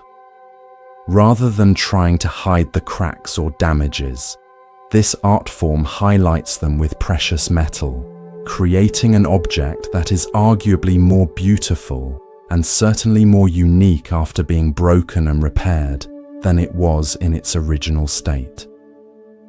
This practice offers a profound metaphor for our relationship with physical challenges. The breaks and damages aren't denied or hidden, but acknowledged and integrated into a new whole that includes both the original form and the history of its transformation. The result isn't devalued because of its imperfections, but recognized as uniquely beautiful precisely because of how it has been broken and healed. Similarly, our bodies with their various injuries, illnesses, and imperfections aren't less valuable or less worthy of care than some idealized perfect form that exists only in imagination. The marks of our journey, the literal and metaphorical scars, limitations, and adaptations become part of our unique expression of being human, neither to be ashamed of nor to be particularly proud of, but simply to be acknowledged as aspects of our complete experience. This perspective doesn't romanticize suffering or suggest that illness or disability is necessary for spiritual growth. It simply recognizes that within the reality of physical challenges that are part of every human life to some degree, there exists the possibility of integration rather than fragmentation, of including our difficulties within a larger sense of wholeness, rather than seeing them as evidence that something is fundamentally wrong with us or our lives. The Buddha taught that suffering arises when we resist reality as it is, when we insist that things should be different than they are in this moment. This teaching doesn't mean passive resignation to conditions that could be improved. It means beginning from clear recognition of what actually is, without the additional suffering that comes from denial, from fighting against what cannot be immediately changed, from believing we should somehow be exempt from the vulnerability that is part of being human. From this clear seeing, appropriate action naturally arises, not from rejection of reality, but from compassionate response to it. We seek treatment for illness, not because sickness shouldn't exist, but because alleviating suffering when possible is the natural expression of wisdom and compassion. We adapt to limitations not because we've given up on healing, but because working skillfully with current conditions creates more possibility than denying or fighting against them. As you continue to rest, perhaps deeply asleep now, allow this balanced perspective to permeate your being. Not denying difficulties, not exaggerating them, but holding them within the larger context of a life that includes both challenge and joy, both limitation and possibility, both the specificity of your unique journey and the universality of experiences shared by all living beings. The Zen masters remind us that enlightenment isn't found by escaping our human condition, but by fully entering it, by being completely present with what is, rather than constantly seeking something different or something more. This presence doesn't eliminate problems, but transforms our relationship with them from opposition to integration, from rejection to acknowledgement, from identification to compassionate witnessing. This witnessing awareness has been with you throughout your entire life, perceiving all your experiences without itself being damaged by any of them, recognizing all sensations without being defined by them, holding both joy and sorrow with the same spacious presence. It remains available in this moment, regardless of your physical condition or emotional state, as the ground of your being that exists prior to all temporary circumstances and continues beyond them.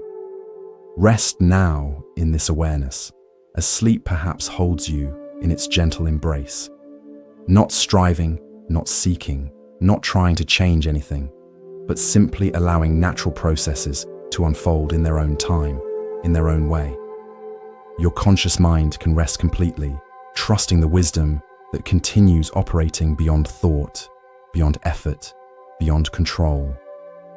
Rest now in this recognition, as sleep perhaps holds you in its gentle embrace, not striving, not seeking, not trying to change anything, but simply allowing natural processes to unfold in their own time, in their own way.